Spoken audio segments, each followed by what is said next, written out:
სალამშილობის. თქვენ წინაშეა სპეციალური გამოშვება. დღევანდელ გადაცემას ასე დავარქვი. გზასაცდენილობის წახნაგები. თუ რატომ დავარქვი ასე, რა თქმა უნდა, გადაცემის მსვლელობისას თქვენ ამას მიხვდებით. გადაცემა კი მინდა ერთი ასეთი ეპიგრაფით დავიწყო. ზემოდან დააჯექი. ქვემოდან ნუ შეკავს, იმიტომ რომ იქ ცოტა გეკარგება ძალა. ზემოდან პიტაფი დააჯექი. ხო ხვდები რასაც გეუბნები. ეს რომ ის იყოს, რაც თქვენ ახლა გაიფიქრეთ, მაშინ მე ამას არ გაჩვენებდით. სხვა რამეზეა რა თქმა უნდა საუბარი, მაგრამ ამ გადაცემას რაღაცნაირად მოერგო, იმიტომ რომ ჩვენ სწორედ ამ მორგებაზე საუბრით დავიწყებთ ამ გადაცემას. ვიღაცაც ცდილობს სიტუაციას მოერგოს, ვიღაცაც ცდილობს დროს მოერგოს, ვიღაცაც ცდილობს რაღაცა მოირგოს და ასე შემდეგ და ასე შემდეგ. ჩვენს ქვეყანაში დაიწერა უკვდავი ნაწარმოები. პოლიკარპე კაკაბაძე, ყვარყვარე თუთაბერი.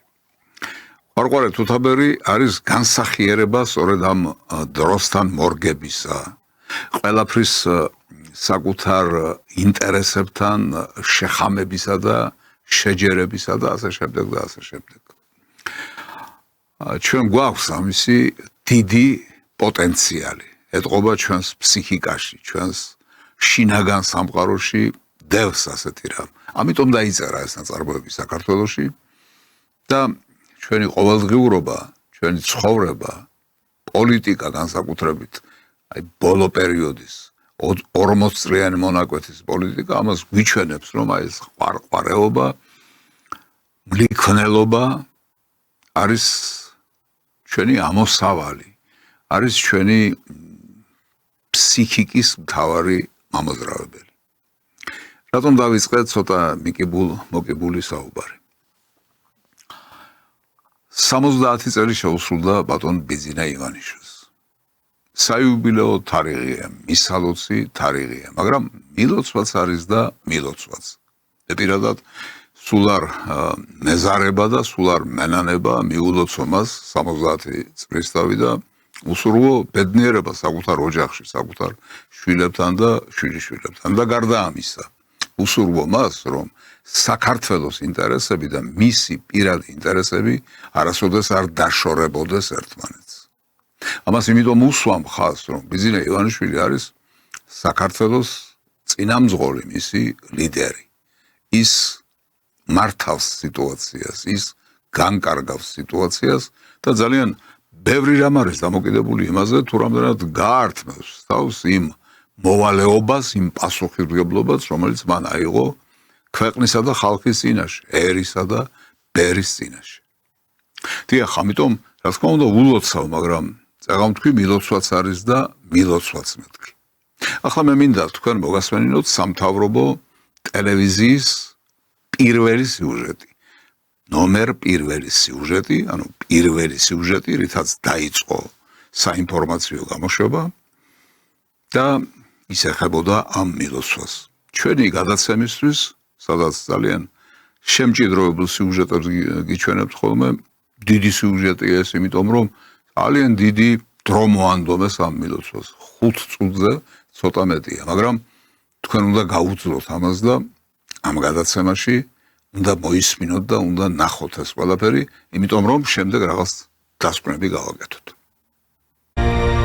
ბიძინა ივანიშვილის 70 წლის იუბილე და ისტორიული როლი ქართულ პოლიტიკაში უდიდესი პიროვნული რისკის ფასად გარდატეხა ქვეყნის და სახელმწიფოს ცხოვრებაში. პრემიერ-მინისტრმა კიდევ ერთხელ გაიხსნა ბიძინა ივანიშვილის დამსახურებით 2012 წლის ისტორიული გამარჯვება, რამაც ქვეყანა უმძიმესი კრიზისიდან გამოიყვანა. ასევე მასშტაბური წნეხი და შანტაჟი, რომელთან დაპირისპირებით საქართველო კიდევ ერთხელ ივანიშვილმა 2022 წელს გადაარჩინა. მოთმინებით საქმის კეთების კულტურა, მშვიდობის და სტაბილურობის გარანტი ქართველ მეცენატსა და ფილანთროპს, ქართული ოცნების დამფუძნებელს და საპატიო თავმჯდომარეს მმართველი გუნდის ლიდერები ულოცავენ. ნინი გოგიშვილის სიუჟეტი. ისტორიული პოლიტიკური გამარჯვების შემოქმედი მოთმინების კულტურა ქართულ პოლიტიკაში როგორც მთავარი ხელწერა. პიროვნული რისკის ფასად მიღებული გადაწყვეტილება და იმედ დაკარგული ხალხისთვის იმედის დაბრუნება. საქართველოს უახლეს ისტორიაში ბიძინა ივანიშვილის წვლილი დიდია, ამიტომაც ქართული ოცნების ლიდერებს მის როლზეც ბევრი აქვთ სათქმელი. გარდამტეხი ცვლილებების თარიღად დღეს მთავრობის მეთაურმა 2012 წელი დაასახელა. პრემიერ-მინისტრმა ჯერ წერილობით შემდეგ კი სიტყვიერად ბიძინა ივანიშვილს დაბადების დღე მიულოცა და ტრიბუნიდან გასულ წლებთან ერთად მადლობა 2022 წელს არჩეული პოლიტიკისთვისაც გადაუხადა. 2012 წელს მან მთლიანად შეცვალა ჩვენი ქვეყნის განვითარების მიმართულება. თქვენ გახსოვთ რა ვითარება იყო საქართველოში. დემოკრატია ფეხქვეშ გათელილი, სამართლის უზენაესობა, სამართლებრივი სახელმწიფოს იდეა ფეხქვეშ გათელილი. ადამიანის უფლებები ფეხქვეშ გათელილი, ადამიანის ღირსება, საკუთრების უფლება, ბიზნესის თავისუფლება, მედიის თავისუფლება, მედია პლურალიზმი, ყველაფერი იყო ფეხქვეშ გათელილი. და ასეთ პირობებში, რა თქმა უნდა, ნამდვილ თავგანწირვა საჭიროებდა პოლიტიკურ პროცესში შემოსვლა, რაც შეეხება 2022 წლის შემდეგ განვითარებულ მოვლენებს. პიროვნული რისკის ფასად შეიძლებოდა მხოლოდ ჩვენი ქვეყნის გადარჩენა იმ სცენარისგან, რომელიც განვითარდა ჩვენს მეგობარ ქვეყანაში, უკრაინაში. და აქაც ბატონმა ბიძინა ივანიშვილმა კიდევ ერთხელ აჩვენა თავდადება, თავგანწირვა სამშობლოსათვის. ბიძინა ივანიშვილმა თანაგუნდელებისგან მადლობა 2012 წლამდე ქვეყნის განვითარებისთვის გაწეული ძალისხმევისთვისაც დაიმსახურა. ქვეყნის პირველი კანონმდებელი წერს, რომ ქართული ოცნების საპატიო თავმჯდომარემ საქართველოზე ზრუნვა გაცილებით ადრე დამოუკიდებლობის აღდგენის პირველივე წლებში დაიწყო. მისი წვლილი არაერთი მნიშვნელოვანი ეტაპის თანხლები და ხშირად განსაზღვრელიც გახდა თანამედროვე საქართველოს ისტორიულ გზაზე. სწორედ ამ პასუხისმგებლობის განცდა და სამშობლოსადმი ერთგულება აძლევს მის საქმიანობას განსაკუთრებულ მნიშვნელობას. საქართველო ლექსის ქვეყანაა და ერის ადამიანის მწამსიც არაერთ ტექსში გადმოცემულა, მათგან ერთ-ერთი გამორჩეული კი მუხრან მაჭავარიანის უკვდავი სიტყვა. სულს მივცემ ჩემსას, მე იმას მარტო, ვინც საქართველოს ესწრაფვის ქართულს. არაცრუ ქართულს, ნამდვილად ქართულს, სიტყვით ურთ ქართულს, საქმით ურთ ქართულს. მამულიშვილი თანაგუნდელებისთვის ქართული ოცნების დამფუძნებლის მრწამსი ყველაზე კარგად ამ ეპითეტით გამოიხატება. ჩვენი სამშობლოს გამორჩეულ და დიდ მოღვაწეს ბატონ ბიძინა ივანიშვილს ვულოცავ დაბადების 70 წლის იუბილეს. გისურვებთ ჯანმრთელობას, მხნეობას და დღეგრძელობას თქვენს ოჯახთან ერთად. ჩვენი საზოგადოების და ჩვენი ქვეყნის საკეთილდღეოდ. გამბედაობასთან და თავგანწირვასთან ერთად ქვეყანაში მშვიდობის შენარჩუნების გზაზე ბევრი იყო თავდასხმაც. მუქარისა და წნეხის მიუხედავად საქართველოს სუვერენიტეტის გამტკიცებისა და ეროვნული ინტერესების დაცვის გარანტად მმართველი გუნდი სწორედ ბიძინა ივანიშვილს ასახელებს. მისი სახელი თანამედროვე საქართველოს იმ ეტაპს უკავშირდება, როდესაც საზოგადოება მშვიდობა, სტაბილურობა და განვითარების ახალი შესაძლებლობები აირჩია. ამ არჩევანის უკან კი დგას ადამიანი, რომელმაც საკუთარი რესურსი და დიდი გამოცდილება ქვეყნის და ხალხის სამსახურისთვის გამოიყენა. მისი ხედვა და ღირებულებები ჩვენი პოლიტიკური გუნდის საფუძველია, რომელიც ქვეყნის მშვიდობის, სტაბილურობისა და ეროვნული ინტერესების გარანტია.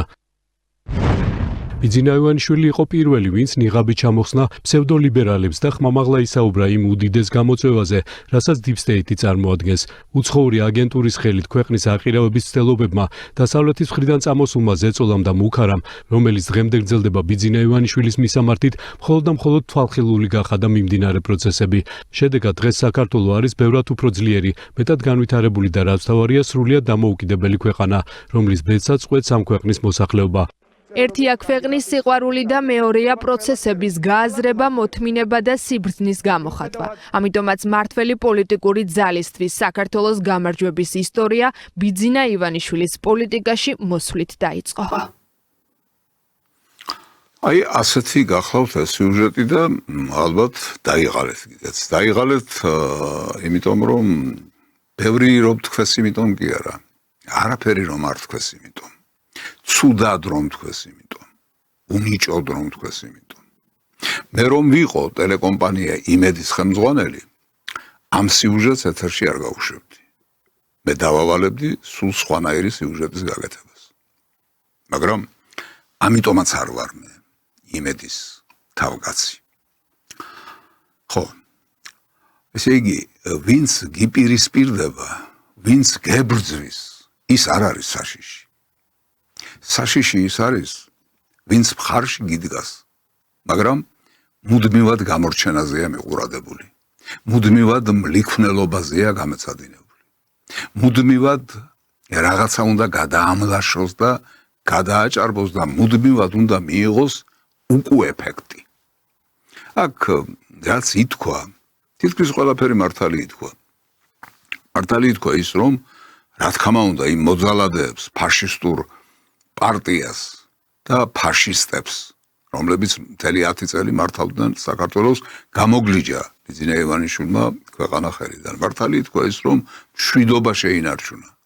უკრაინის პროცესები თავისუფლად შეიძლებოდა გადმოსულიყო საქართველოში, იმიტომ რომ ამისი მოსურდა ძალები უამრავი იყო მსოფლიოში, განსაკუთრებით დასავლეთში. მაგრამ სწორედ ივანიშვილმა არ დაუშვა ეს პროცესი და ამის გამო მე რომ მილაპარაკია იმდენი ალბათ არავის არ ულაპარაკია, მაგრამ ასე არა. არ უნდა გადაამლაშო, არ უნდა გადააჭარბო და ეფექტი, რომელიც უნდა მიიღო, არ უნდა გადააქციო იმის საწინააღმდეგო ეფექტად. ამას მარტო ამ იუბილესთან დაკავშირებით არ ვამბობ. საერთოდ გვემართება ასეთი რამ, იმიტომ რომ საქმეზე მეტად გვახსოვს საკუთარი თავი. პირადი გამორჩენა. აი ეს გვახსოვს ყოველთვის და კიდევ კარგი რომ ყველა მინისტრს, ყველა დეპუტატს ცალ-ცალკე არ მიალოცინებს ბიძინა ივანიშვილისთვის იუბილე და დაბადების დღე. ხო, ეს ერთი წახნაგი, ასე ვთქვათ, ჩვენი გზასაცდენილობისა. ზომიერების დაკარგვა და ყოველთვის ძებნა იმისა, რომ მე რაღაცას იკეთე მივიღო იქიდან, რასაც ვითომ საქვეყნოდ ვამბობ. რასაც ვითომ ვიღაცის შესახებ ვამბობ და ვიღაცას ვემსახურები და ვიღაცას მხარში უდგავარ, მაგრამ მე უნდა გამომადგეს ეს ყველაფერი. გზასაცდენილობის ერთი წახნაგი ეს გახლავთ. ახლა გადავიდეთ სხვა საკითხებზე. ამ ბოლო დროს ძალიან ხშირად იმართება ბრიფინგები, ეს დააპატიმრეს, ის დააპატიმრეს, ეს საქმე გაიხსნა, ეს ძალიან ბევრი კრიმინალი გამოჩნდა უკვე ჩვენს სატელევიზიო ეთერებში. და რა თქმა უნდა, ცუდია ეს ყველაფერი, მაგრამ ეს იმას არ ნიშნავს, რომ თუ სადმე კრიმინალია, იმას ვინმე წაუყროს. პირიქით, რითაც შეიძლება, როგორც შეიძლება, უნდა ვებრძოლოთ კრიმინალს ყველამ ერთად, მთავრობამ, ხელისუფლებამ, ხალხმა, მედია საშუალებებმა, რომ კრიმინალი მაქსიმალურად შევამციროთ, ან ღმერთმაყრას სრულიად აღმოვხვრათ, მაგრამ ჯერჯერობით ასეთი პირი არ უჩანს. ახლა მინდა ერთ საქმესთან დაკავშირებით გესაუბროთ. ფანჯიკიძის პირველი ნომერი 9 სართულიანი შენობის მეოთხე და მეხუთე სართულზე თაღლითური კოლცენტრების სივრცეს ახლა გამოძიების ლუკი ადევს. არადა სწორედ ამ შენობაში არსებულ დანაშაულებრივ ჯგუფს თითქმის 3 წელი ოთარ რომანოვ-ფარცხალაძე, ძმები მიქაძეები მიხეილ ჩოხელი, ელისო კილაძე და ჯამში 10 ადამიანი მფარველობდა. კიდევ ერთი მასშტაბური ტრანსნაციონალური დანაშაული მთავარმა საგამოძიებო უწყებამ გახსნა. მოტყუებული უცხო ქვეყნის 200-ზე მეტი მოქალაქე და თაღლითურად მითვისებული 10 მილიონი დოლარის ღირებულების კრიპტოვალუტა. მილიონებს ათეთრებდნენ და ინაწილებდნენ. ვინ და როგორ მფარველობდა კოლცენტრებს, სქემა გაშიფრულია. გიორგი მიქაძე, დავით მიქაძე, ირაკლი სეხნიაშვილი და მიხეილ ჩოხელი ოთარ ფარცხალაძისა და მისი გავლენების მეშვეობით უზრუნველყოფდნენ კოლცენტრის დანაშაულებრივ საქმიანობის მფარველობას. რაც გულისხმობდა სამართალდამცავებისგან და კონკურენტი ორგანიზაციებისგან ჩარევისგან დაცვას. ამასთან მონაწილეობდნენ კოლცენტრის ფუნქციონირებისათვის საჭირო მნიშვნელოვანი გადაწყვეტილებების მიღების პროცესში. გუშინდელი ამბავია. გუშინ დატრიალდა ეს ამბავი, აი თურმე რა ხდება ქვეყანაში და რა უმძიმესი სიტუაცია გვაქვს, მაგრამ ახლა მინდა თქვენი ყურადღება მივაქციო ერთ ამბავს. აქ დასახელებულ პირთაგან გამოვყოფ 3 კაცს, ეს არის დავით მიქაძე, ეს არის გიორგი მიქაძე, ძმები არიან. ეს არის ოთარ ფარცხალაძე, ყველასთვის კარგად ცნობილი პიროვნება. და აი ეს სიუჟეტი გავიდა გუშინ და ეს ამბავი დატრიალდა საქართველოში. მაგრამ ეს ადამიანები უკვე სხვა რამეზე არიან, ეჭვმიტანილები და ბრალწარდგენილები და სასამართლოს ელოდებიან. სხვა რამეზე, აბსოლუტურად სხვა საქმეზე. და ახლა მინდა ის იმის შესახებ განცხადებას მოგასმენინოთ, თუ რა საქმესთან დაკავშირებით არიან ისინი ეჭვმიტანილები და ბრალდებული. სამპირს მამუკა ბაღდავაძეს, გიორგი მიქაძესა და გიორგი კაჭკაჭიშვილს ბრალი პირადად გააცნეს, ხოლო გიორგი ჯოხაძესა და დავით მიქაძეს დაუსწრებლად წარედგინა ბრალდება. ოთარ ფარცხალაძეს, ლევან ჯანგველაძის მკვლელობის შეკვეთისთვის ბრალი დაუსწრებლად წარედგინა. ბრალდების დადგენილება მის ადვოკატს უკვე გააცნეს. აი, ასეთი გახლავთ ეს ვითარება, ოთარ ფარცხალაძე, ძმები მიქაძეები, ესე იგი ეს ხელმეორედ დატრიალდა. ერთ ძიმე დანაშაულში იყვნენ ბრალდებულნი, ეჭვმიტანილნი და უკვე სასამართლო განხილვის პროცესია დაწყებული. მაგრამ ვიდრე ეს პროცესი ბოლომდე მივიდოდა, ვიდრე განაჩენი დადგებოდა იმ უმძიმეს ბრალდებაზე, რაც არის ინკრიმინირებული ამ პერსონების მიმართ, მანამდე გამოჩნდა ახალი, სრულიად ახალი, სხვა დანაშაული. ისევ ამ პირების მონაწილეობით. რაშია საქმე, რა ვითარებაა ეს?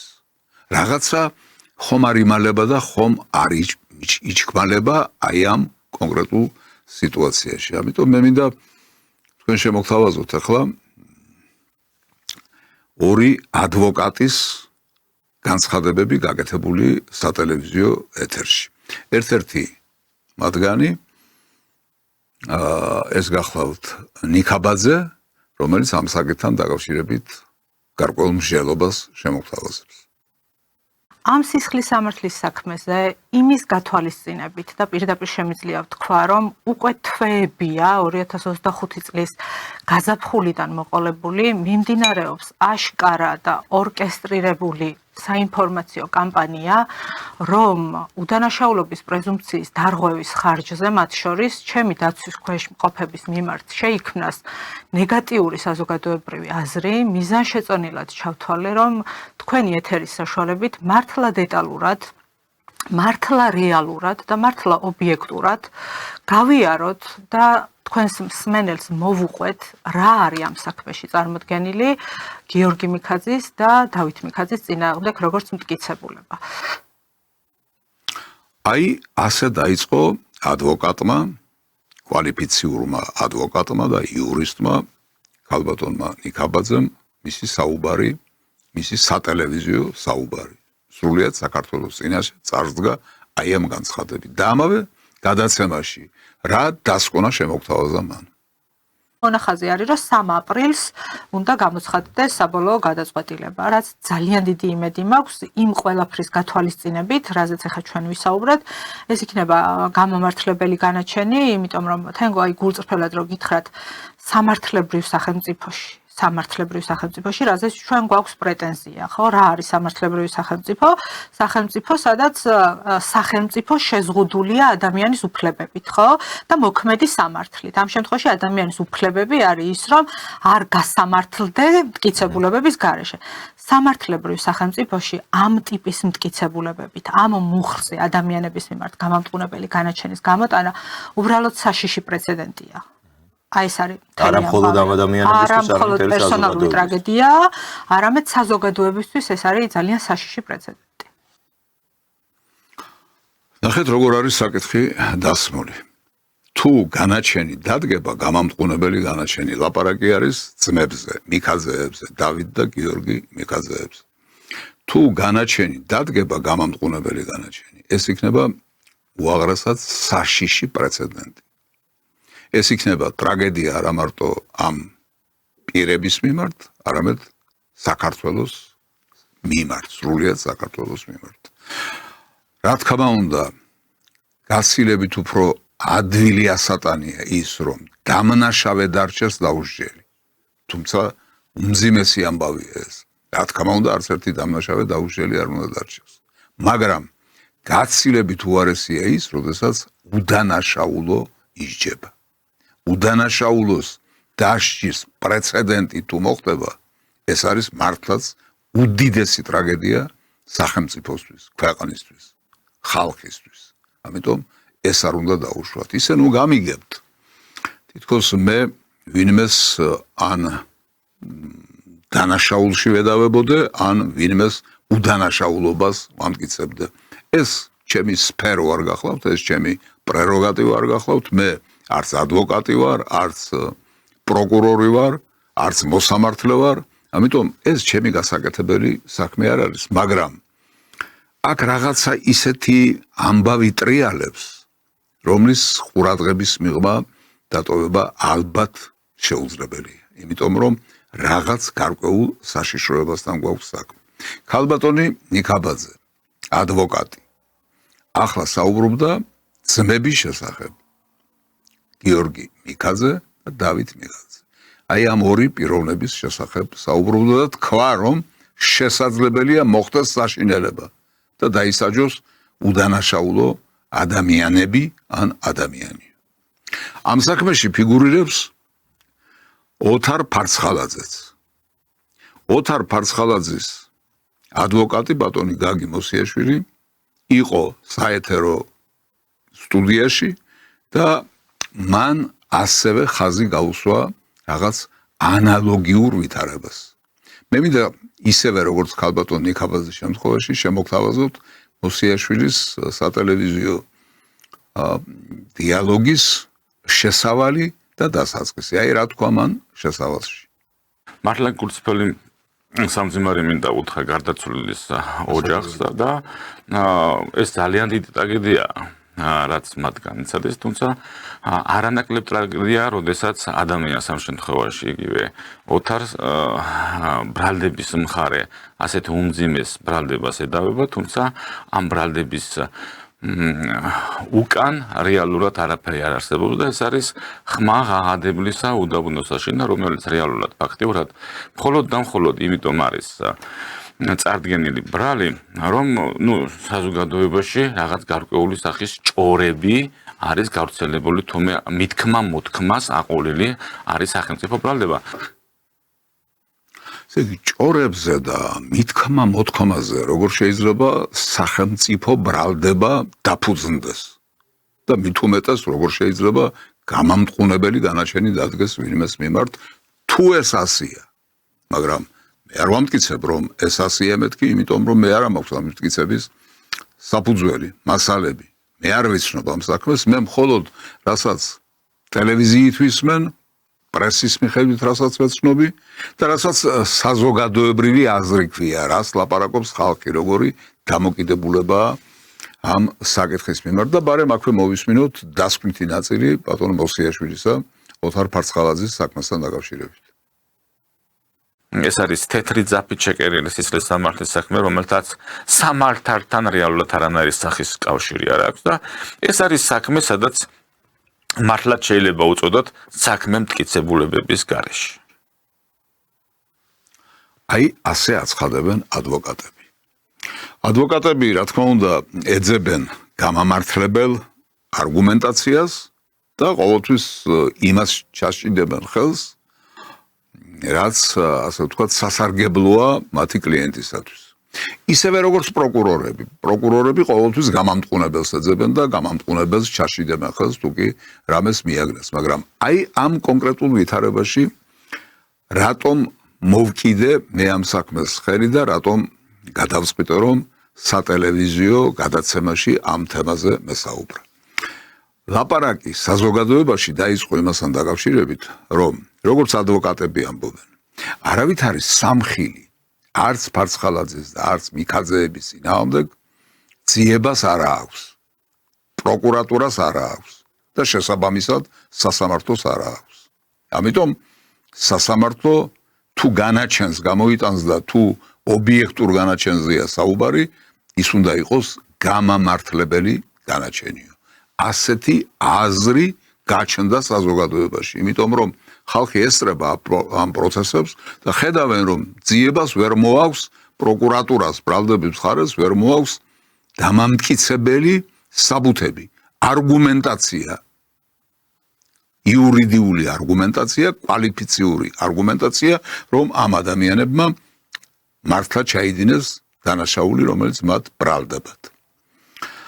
აქედან გამომდინარე, საზოგადოებაში გაჩნდა აზრი, იმასთან დაკავშირებით, რომ ვინაიდან და რადგან გამამტყუნებელი განაჩენი ამ პიროვნებების მიმართ, ანუ საუბარია დავით მიქაძეზე, გიორგი მიქაძეზე, ოთარ პარწყალაძეზე, ვერ დადგება სასამართლოზე, რომელიც როგორც მოისმინეთ უნდა გაიმართოს 3 აპრილს, აქედან გამომდინარე ვიღაცამ, ვინც ებრძვის ამ პიროვნებებს და ვინც ძლიერია ამ ქვეყნისა და ვისაც შეუძლია რომ ასეთი პროცესები, უკანონო პროცესები, როგორღაც წარმართოს და მიმართულება მისცეს ამას. მან გადაწყვიტა რომ წამოიწყოს ახალი ტალღა ბრალდებისა. ახალი დანაშაული გამოიძებნა. წინასწარ ლაპარაკობდა საზოგადოება, ხალხი ამასთან დაკავშირებით. აუცილებლად გამოძებნიან ახალ რაღაცას, რასაც ბრალად წაუყენებენ, იმიტომ რომ ეს ადამიანები აუცილებლად უნდა იყვნენ ციხეში. ასე აქვს ვიღაცას გადაწყვეტილი. და აქედან გამომდინარე ამ ლოგიკას თუ გავყვებით, მაშინ მივიღებთ ასეთ სურათს, რომ თუ კოლცენტრების საქმეა ეს და ასეთი ახალი დანაშაული, რომელიც გუშინ გაჟღერდა, თუ ეს ვერ დადასტურდება, ისევე როგორც ადვოკატები აცხადებენ, ვერ დასტურდება ის დანაშაული, რაც ინკრიმინირებული იყო აქამდე და ახლაც არის. ასეთ შემთხვევაში რაღაცა სხვა გამოიძებნება კიდევ. ახალი დანაშაული გამოიძებნება, რომელსაც ასევე მიუსადაგებენ, რომ ეს ადამიანები როგორმე ციხეში დატოვონ. ჩემს მოსაზრებას არ გეუბნებით, საზოგადოებაში რომ ტრიალებს იმ აზრის შესახებ მოგხსენებთ. და ეს თუ ასეა, მე არ ვამბობ რომ ეს ასეა, მაგრამ ეს თუ ასეა, ამაში ჭეშმარიტების რაღაცა მარცვალი არის. ასეთ შემთხვევაში ძალიან ცუდ ვითარებასთან გვაქვს საქმე. ეს არის უზურპაცია ალბათ, ან სასამართლოზე ზეწოლის რაღაც ბერკეტების და მექანიზმების გამოყენება, რომელიც გაცილებით უფრო ცუდია, ვიდრე იგივე ქმედება იქნებოდა იმ შემთხვევაში, როდესაც რომელიმე დამნაშავის იოლად გამოყვანა, უფრო მარტივი სასჯელის, მარტივი განაჩენის დადგომა და ამ თვალსაზრისით ზეწოლა იქნებოდა. ეს უარესია, გაცილებით უარესია. როდესაც სასამართლოზე შეგიძლია ზეწოლა იმ გაგებით, იმ კუთხით, იმ თვალსაზრისით, რომ სასამართლომ გამოიტანოს უდანაშაულო ადამიანების გამამტყუნებელი განაჩენი, ეს საერთოდ კატასტროფაა. ეს ისეთი დანაშაულია, რომელიც ალბათ ყველაფერს აჭარბებს. აი ეს რომ არ მოხდეს ქვეყანაში, თუ კი ასეთი რამ ხდება, ამისთვის არის გასაკეთებელი ყველაფერი. სამართალი უნდა იყოს სამართალი. სამართალი უნდა იყოს სამართლიანი. და ყოველი განაჩენი, რომელიც დადგება, გამამტყუნებელი იქნება თუ გამამართლებელი, უნდა იყოს დასაბუთებული უტყუარად, სხვანაირად, არც გამამტყუნებელი და არც გამამართლებელი, მაგრამ განსაკუთრებით გამამტყუნებელი განაჩენის დადგომა არის ძალიან დიდი დანაშაული. და გამახსენდა ერთი ძველი ეპიზოდი. ბატონმა კობახიძემ, ჩვენმა პრემიერ-მინისტრმა, ერთ-ერთ სატელევიზიო ეთერში ასეთი რამ თქვა, აი ახლა მოგასმენებ თუ რა თქვა მან.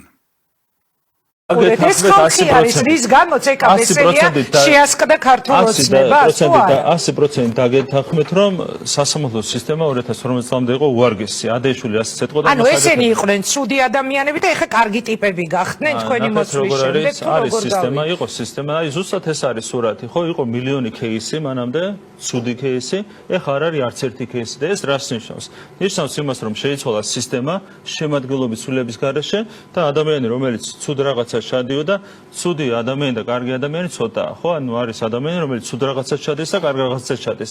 ადამიანები, რომლებიც მასობრივად ჩადიოდნენ ცუდ რაღაცებს, ეხლა ჩადიან კარგ რაღაცებს. ამაშია საქმე. ხუმრობის ხასიათზე ხართ მე. აბსოლუტურად სერიოზულად. რაზე მელაპარაკებთ ხუმრობს? სერიოზულად ვამბობ. პასუხი არ უნდა აგონ ადამიანებმა. მე იმას კი არ ვიცახი ციხი და ასე შემდეგ. მორალური პასუხისმგებლობა.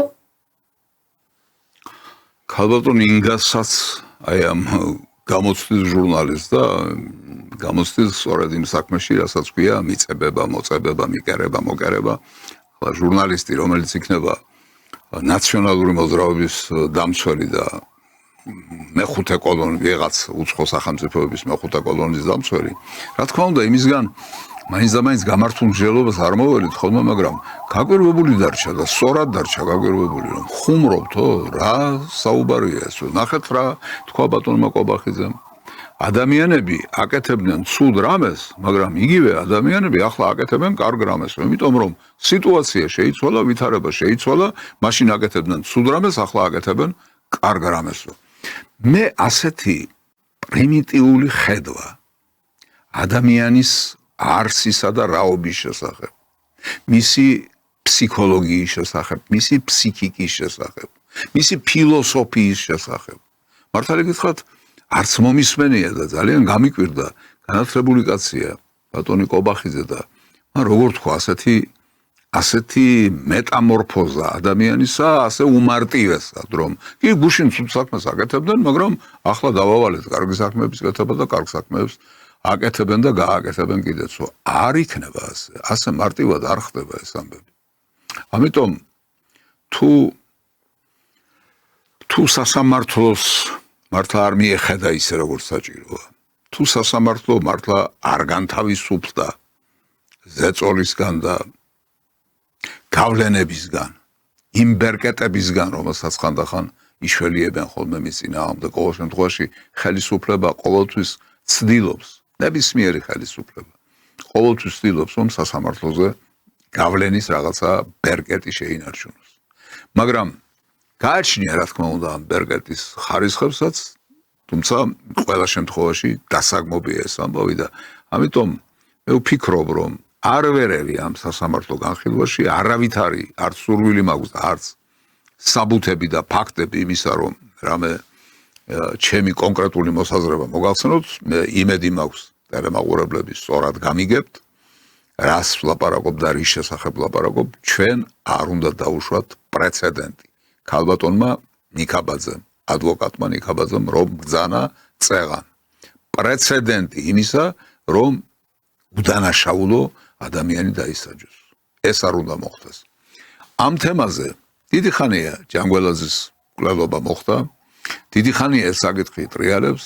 მე ამ თემასთან დაკავშირებით გაჩვენებული ვიყავი, მაგრამ სადაც საკითხი დგება იმასთან დაკავშირებით, რომ შესაძლებელია უდანაშაულო ადამიანი დაისაჯოს, აი აქ არ გვაქვს უფლება გაჩვენების. კიდევ ერთხელ ვიმეორებ, არავის უდანაშაულობას მე არ ვამტკიცებ, მაგრამ თუ კი 3 აპრილს უნდა დამდგარიყო განაჩენი ამ ხალხთან დაკავშირებით, რომლებიც ხილებული არნიან სრულიად სხვა დანაშაულში, ბრალი აქვს წაყენებული. რატომ მაინც და მაინც ეხლა ერთი თვით ადრე გამომჟღავნდა ეს სრულიად ახალი დანაშაული. საზოგადოებრივ აზრში ამან გააჩინა კითხვის ნიშნები. ამ კითხვის ნიშნებმა მეც გამიჩინა კითხვის ნიშნები და მოგახსენეთ ის, რაც მოგახსენეთ. პრეცედენტი იმისა, რომ უდანაშაულო ადამიანი დაისაჯოს, საქართველოში არ უნდა დაუშვათ. მე არ ვიცი, რის გაკეთება შეგვიძლია ჩვენ საზოგადოებას გარდა იმისა, რომ გქონდეს საკუთარი აზრი, საკუთარი შეხედულება ამგვარ საკითხებთან დაკავშირებით, მაგრამ ალბათ ეს აზრიც მნიშვნელოვანია, მნიშვნელოვანი კი არა, გადამწყვეტია. საზოგადოებრივი აზრი ყოველთვის გადამწყვეტია, მას ყოველთვის დიდი მნიშვნელობა ენიჭება და ამიტომ საზოგადოება უნდა იყოს მობილიზებული, რომ არ მოხდეს საგანგაშო რამ, არ მოხდეს კატასტროფული რამ. ეს არ უნდა დაუშვათ. აქ ოდნავ შევისვენოთ და შემოგთავაზებთ ფსიქიატრიის რენტგენს.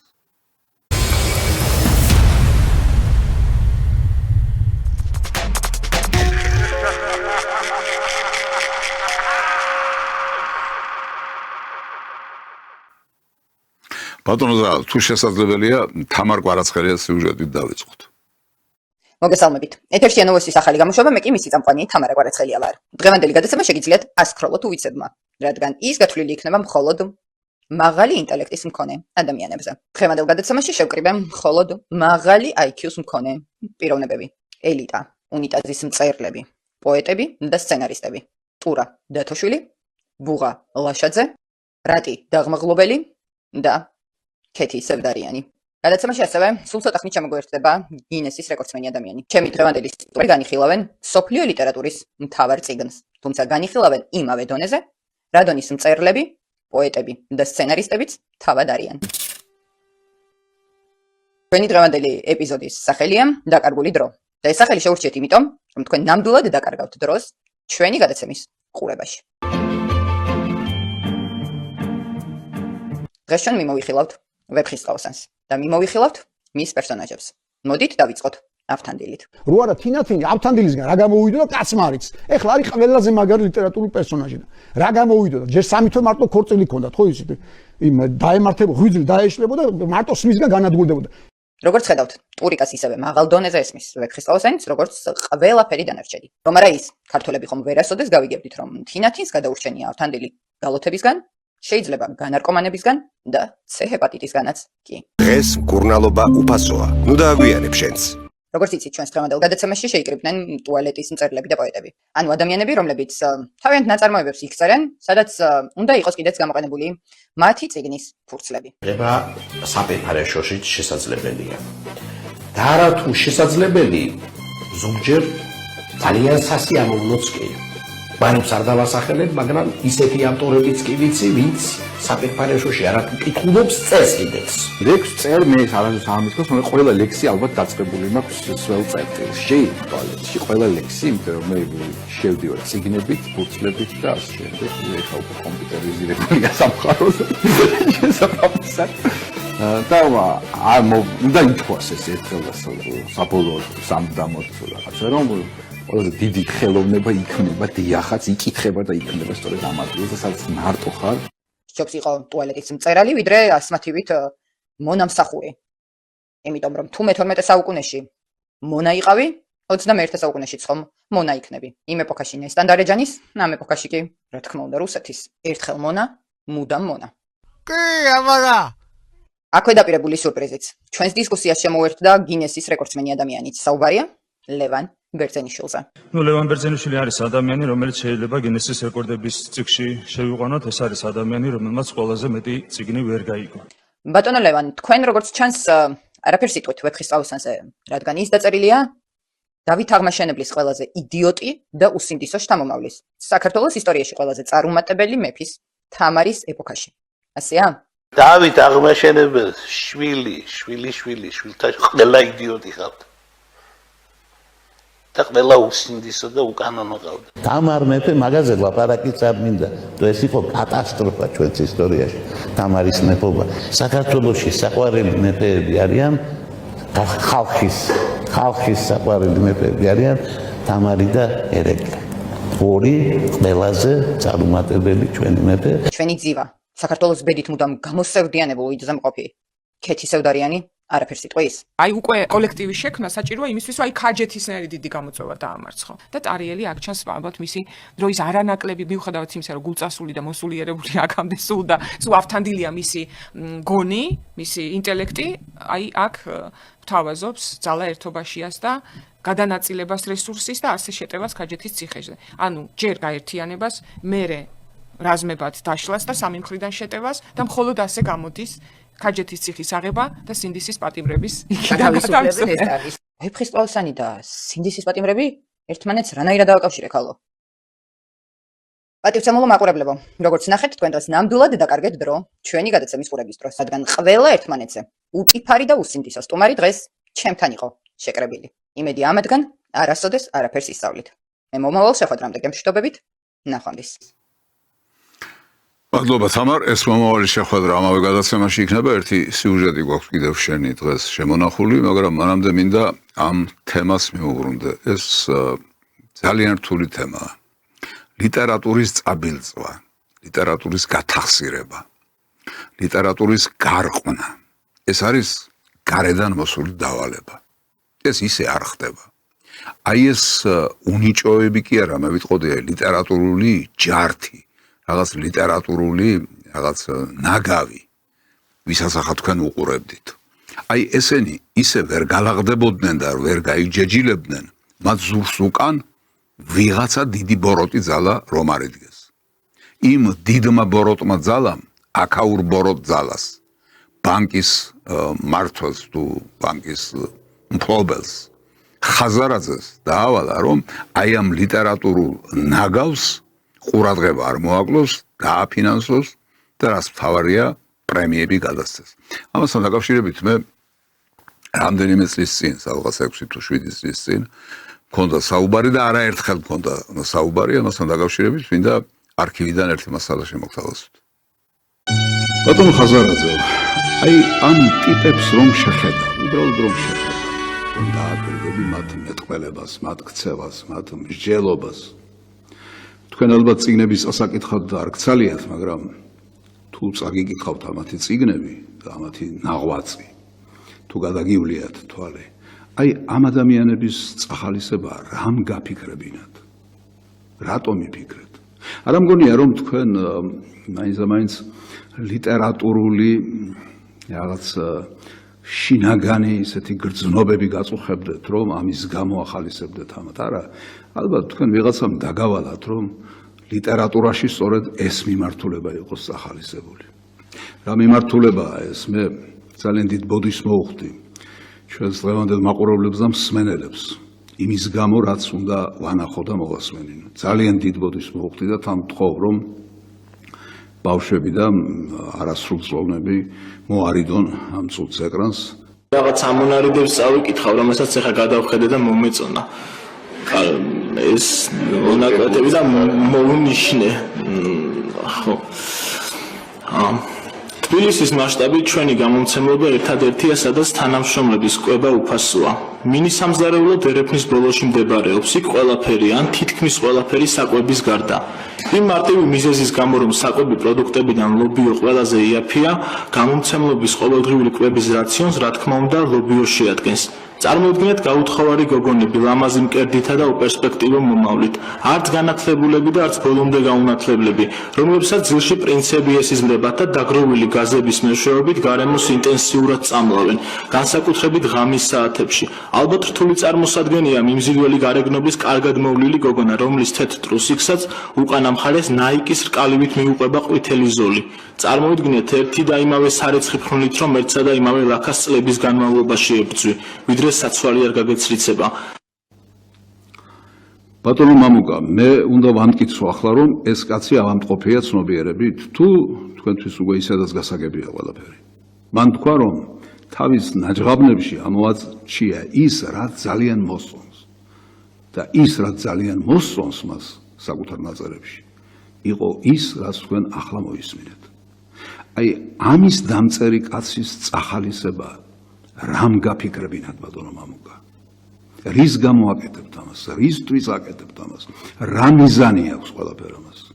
თუ გიფიქრიათ ცხოვრებაში ერთხელ მაინც, რისთვის იშოვეთ ის მილიონები და მილიარდები, რომ ამაში დახარჯოთ?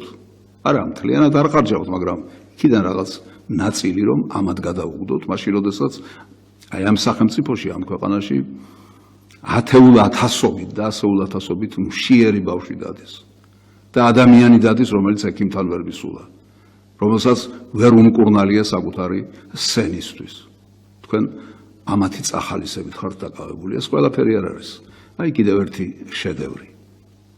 ქარი ხებს ანგრევს, ქარი დედას იტყნავს, ბუჩქი ხმას არ იღებს, ან და ბუჩქებს ვინ ტყნავს, ეხეთქება ბოძებს წვიმა, მოთქრიალებს ნიაღვარი, საშეიკრა შავი ფერით, ისევ დედას იტყნავს ქარი. ბასუყოლებს ქუხილს ელვა, მოიღუშა მხეცი მთვარე, შეანელა წვიმამ დენა, წვიმა, ხომ არ ჩაისვარე? ქარმა წვიმას პირში მისცა, ხესიშნირებს ქარი შხალი, ეხეთქება ბოძებს წვიმა, არსად არ ჩანს სითბოს კვალი. ქარი ისევ ხეებს ანგრევს, ქარი ისევ დედას იტყნავს, ბუჩქი ისევ ხმას არ იღებს, ან და ბუჩქებს ისევ ვინ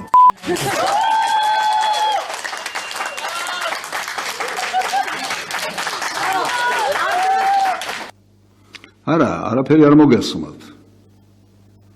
თქვენ სწორად გაიგეთ ის სიტყვა და სიტყვები რაც იყო ნახმარი, მაგრამ ესეც არ არის ყველაფერი. რა კი ამ თემაზე დავიწყე საუბარი, ბარემ საზოგადოებამ მთლიანად ნახოს, ვინ არიან ესენი.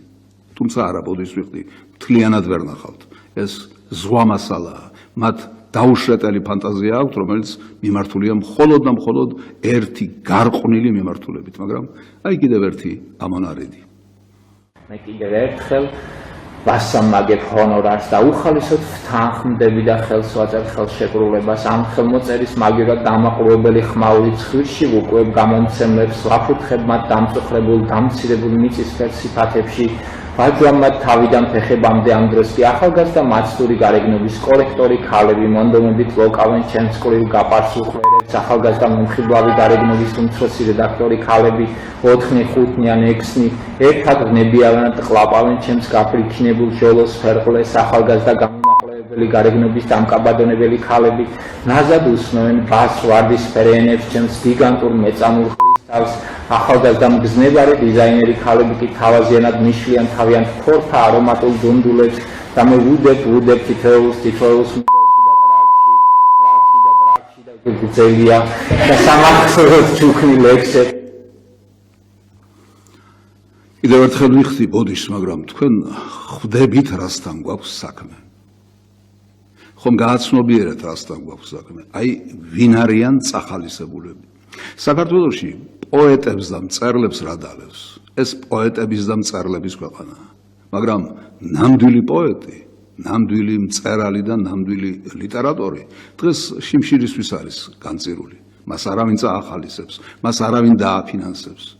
მას არავინ დაუბეჭდავს და გამოუცემს წიგნებს თუ რაღაცა თავიანთ პროპაგანდისტულ პროექტში არ არის ჩასმული და მოთავსებული. სამაგეროდ, აი ამათ ახალისებენ.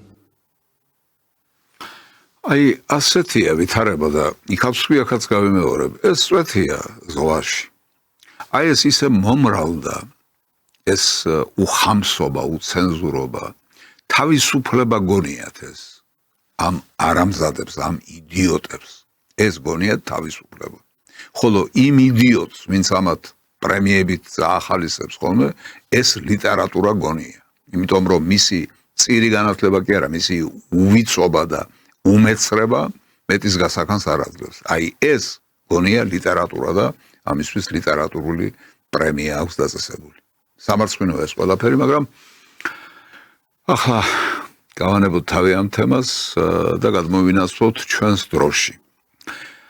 როგორ ამტკიცებენ ადამიანები ერთს, როდესაც საქმე გვაქვს სრულიად სხვა რეალობასთან. ურთიერთ გამომრიცხავს, როგორ ათავსებენ ერთმანეთში. ერთ-ერთი შედარებით ახალგაზრდა კაცი ამტკიცებდა, რომ ახლა ციხეში არიან წასული, გაგზავნილი ისინი, ვისაც არაფერი დაუშავებიათ, აბსოლუტურად არაფერი დაუშავებიათ, მაგრამ მერე ერთ-ერთმა ტელეგადაცემამ აკინძა, ვინ არიან ისინი სინამდვილეში, ვის ფოტოებსაც ეს ყმაწვილი გვიფრიალებდა და აი ახლა ნახავთ ყველაფერ ამას. ჩვენ გვყავს სტუდენტები, რომლებიც არიან პატიმრები და მინდა გავაჩვენო თქვენ მაყურებელს, ეს სტუდენტები, ეს არის მათე დევიც.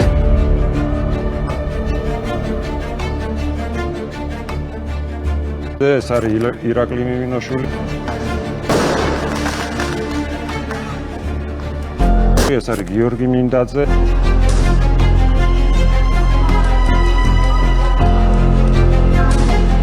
ეს არის საბაჯიქია.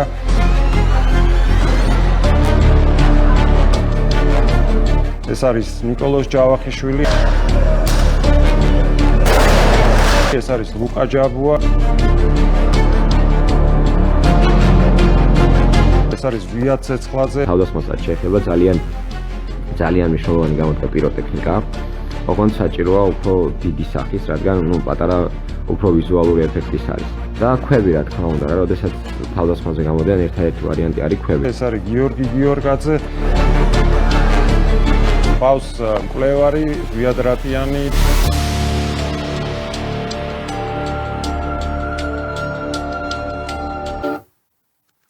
ასეთი ტუტუცი როგორ უნდა იყოს ადამიანი, რომ თეთრზე შავი ამტკიცოს პირდაპირ ღია ეთერში და არ შერწყდეს ამისი. ხომ იცი რომ ეს ადამიანები ცნობილია თავისი იმ ქმედებებით, რასაც ჩადიოდნენ.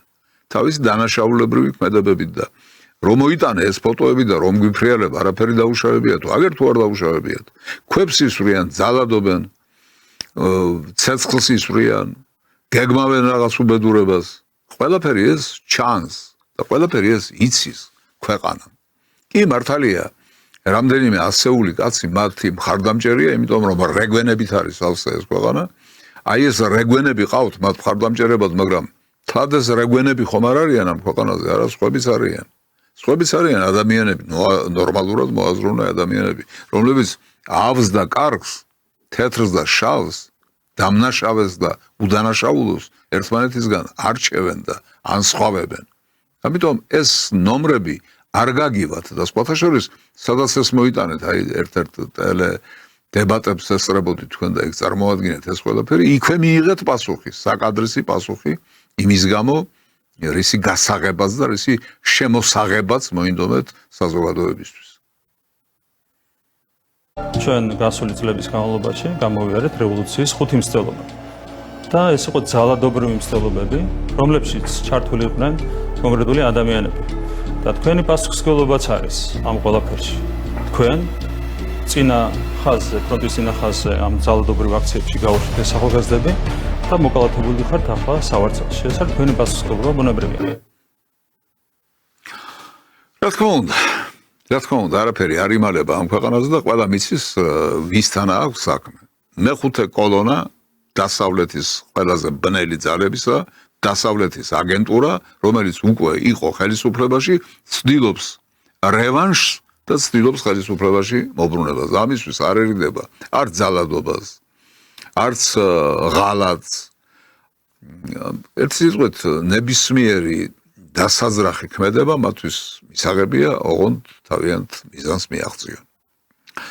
დიახ, ახლა მინდა ერთ-ერთი ჟურნალისტი შემოგთავაზოთ. ჟურნალისტი, რომელიც გასაოცარ უნიჭობას გვთავაზობს, იმიტომ რომ ზულს ერთი კონკრეტული პიროვნება, ერთი პოლიტიკური პერსონა, ამის გამო ამ სიძულვილის გადმოსანთქავად გვთავაზობს გასაოცარ უნიჭობას. მსგავსი მართლა არ მინახავს არაფერი.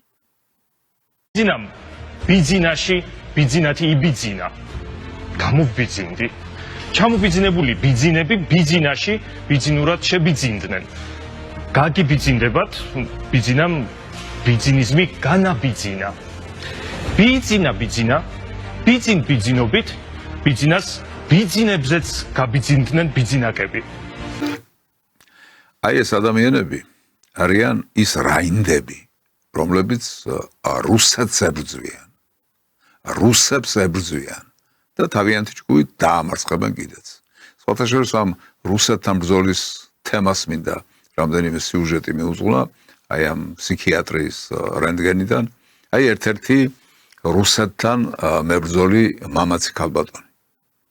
მართლა მეგონა რომ აი რაღაც რუსეთია რა და ეჭიდავებიან ორ სოფელს 3 წელია. აი ეს არის რუსეთი და ხედავთ როგორ დაამცირა რუსეთი. აი ამდენი ხანია ეჭიდავებიან ორ სოფელს უკრაინაში, ვერ აიღეს ის ორი სოფელი. აი რუსეთი რა ყოფილა თურმე, რუსეთი რომელიც სუსტია, რუსეთი რომელსაც არაფერი არ შეუძლია. ამ ქალმა ალბათ მართლა არ იცის რა ხდება უკრაინაში. ამ ქალმა ალბათ მართლა არ იცის რომ უკრაინაში რუსეთს დაუპირისპირდა ნატო და კიდევ პლუს სახელმწიფოთა რიგი. ომი მიდის პრაქტიკულად. უკრაინამ, თვითონ არა მთლიანად, მაგრამ უკრაინა დათანხმდა, რომ თვითონ გამختارიყო, ასე ვთქვათ, თეატრი ომისა, ასპარეზი ომის, მოედანი ომისა და ეს მათი არჩევანია, მათი გადაწყვეტილებაა, მაგრამ უკრაინა ამას შეეწირა. უკრაინაში დაატრიალდა უზარმაზარი ტრაგედია. და უკრაინა ვეღარასოდეს ვეღარ იქნება ისეთი, როგორიც იყო საბჭოთა კავშირის შემადგენლობაში და მის შემდეგაც. მაგრამ დღეს ინგრევა და ნადგურდება. ამ ქალბატონს გონია, რომ ორი სოფელი ვერ აიღო უკრაინაში. ასეთი თუ ეს არ გონია და გვატყუებს თავისი ჭკუით, მაშინ უფრო ტუტუცია, ვიდრე ახლა შეიძლება ჩანდეს, მაგრამ მე მგონი ასე გონია. ისი განათლების მასშტაბები მეც არ იძლევა. სხვათაშორის ეს ის ქალბატონია, ვეფხისტყაოსანთან დაკავშირებით რაღაცას რომ ტიტყინებდა, მაგრამ ვეფხისტყაოსანი კი არა. მათი განათლების დონე შეესაბამება ალბათ აი საშუალო სკოლის რაღაც მეხუთე, მეექვსე კლასის დონეა ეს და ამას არ გასილებიან არასოდეს. ასეთი ქალბატონები სამწუხაროდ ბევრი ყავს, აი ერთ-ერთი მათგანი, რომლის სახელი და გვარი მე არ ვიცი. მე მივმართავ პატრონს, მე მივმართავ შინაგან საქმეთა სამინისტროს თანამშრომლებს, ყველა ამ ბიჭებს, ვინც აქ დგანან ახალგაზრდები, გადმოვიდნენ ხალხის მხარეს და დადგნენ ხალხთან ერთად და ერთად გავიმარჯვოთ და დავამარცხოთ რუსეთი. დაამარცხებენ, რა თქმა უნდა, რუსეთს. მაგრამ ვაი რომ მათ მიერ რუსეთის დამარცხებას მათი ჭკუით თუ ვიარეთ. საქართველოს შეიძლება ისევე შეეწიროს, როგორც უკრაინა შეეწირა. ამიტომ არ შეიძლება ამ ადამიანების ჭკუით სიარული, მაგრამ ესენი მარტო ქუჩაში ხომ არ დარბიან. მათ ტრიბუნები აქვთ. ზოგჯერ არც ისე დიდი, მაგრამ მაინც ტრიბუნა. აი, კაცი, რომელსაც თქვენ ახლა ნახავთ, ათეული წლების განმავლობაში ტელეეკრანიდან მოძღვრავს საქართველოს და ეუბნება იმგვარ სისულელებს, რომელსაც ახლა გაიმეორებს. დანისამეფოში ყარს გერა აყროლებულია ყველაფერი ვაღირი კაის ვიღაცა ეს გალუსტინი იდიოტი კრეტინია ვიღაც საგარეო საქმეთა მინისტრი ლავროვის მოადგილე რა იქნება და დიპლომატური ურთიერთობა აღვიდგინეთო და რკინიგზა გაგოყადინეთო ან დროს ამერიკას უგავია უკვე სომხეთის რკინიგზა რევს ბოდავენ არიციან რუსეთი თვითონა ჩამოშეს ზღვარზე და რაღაც საშინელებები დაემართება უახლოეს ხანებში ამ ხანակ პოტის ბიზნეს მეგობრებო ხომ ისმინეთ? აი ჟურნალისტის მსჯელობა როგორია და რა კვალიფიკაციის არის და რა დამაჯერებლობის არის და აი ამისთვის იხსრის ეს კაცი, მაგრამ რა კი ეს ტელეარხი არსებობს და თან წლების განმავლობაში არსებობს, ეს იმას ნიშნავს, რომ რაღაცა რაოდენობა მაინც უსმენს ამ ადამიანს და ეს მარტო არ არის. ამას თავისნაირი ცოლი ყავს კიდევ და ეთყობა ხამღამობით სხვა საქმე აღარ აქვთ ალბათ უკვე და ამ თემებზე საუბრობენ, აი დაახლოებით როგორ საუბრობს მისი ცოლი. ეხლა შემოხდა დებატში ვატო შაქარიშვილის ეპიზოდი და რა გვინდაო ევროკავშირშიო, ეგენი ომში არიანო და ჩვენს უსაფრთხოებასო, რაში ჭირდებაო ევროკავშირიო, მაინც ვერ გავიქეცი ამ დებატებს და მაგათი ვერსიით რუსეთთან კარგად უნდა ვიყოთ, რუსეთთან გვინდა და შედებილო. რუსეთი ომში არ არის? შეუტვინო შენ.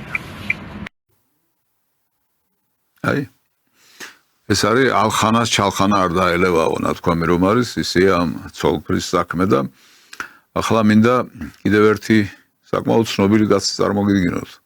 ეს არის ბატონი მამრაძე, რომელიც რაღაც იმნაირ სისულელეს ამტკიცებს.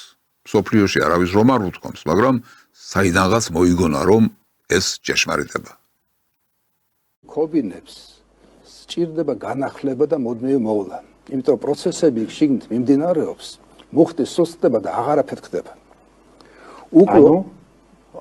ანუ ეს არის უკვე ანუ ბირთვული არაღი რუსეთს ფაქტობრივად არა აქვს. ფაქტობრივად არა აქვს და ეს მე შემიძლია გამოგზავნოთ, რაც მე უკვე გამოქვეყნდა ღია მაშინ რა ქვია პრესაში, თუ ინგლისურად თუ რუსულად, თიძე ჩამოსათვლელი დარჩა რაც აქვს რეალურად და ანაფერ ხდება ან არა. აი რა თქვა ამ კაცმა. თქვენ გაგიგიათ სადმე ვინმესგან, ან ამერიკელისგან, ან ევროპელისგან, ოდნავ ასე ვთქვათ სარწმუნო პირისგან ასეთი რამ რომ ეთქვას, რომ რუსეთს თურმე ბირთვული შეიარაღება არ აქვს. რუსეთს რომ ბირთვული შეიარაღება არ კონდეს. აქამდე რუსეთი 1000-ჯერ იქნებოდა დაშლილი, მაგრამ სწორედ ის არის შემაკავებელი ფაქტორი. და ის არის უძლიერესი ფაქტორი. ამიტომ სასურველი არ უნდა გაასაღო რეალობად. ეს სრული სისულელეა თავიდან ბოლომდე, მაგრამ ასეთია ჟინი რუსეთთან ბრძოლისა, რუსეთის დამარცხებისა, რუსეთის დაჩოქებისა. აბსოლუტურად არ არის რეალისტური, მაგრამ სამწუხაროდ არსებული გარკვეულ წრეებში და ამათ ლიდერი ყავთ. ამათი ჭკუის ლიდერი სამწუხაროდ მარტო მათი ლიდერი კი არ იყო, საქართველოს პირველი პირი იყო წლების განმავლობაში. ნახეთ რა სისულელეებს ლაპარაკობს იმავე რუსეთთან დაკავშირებით.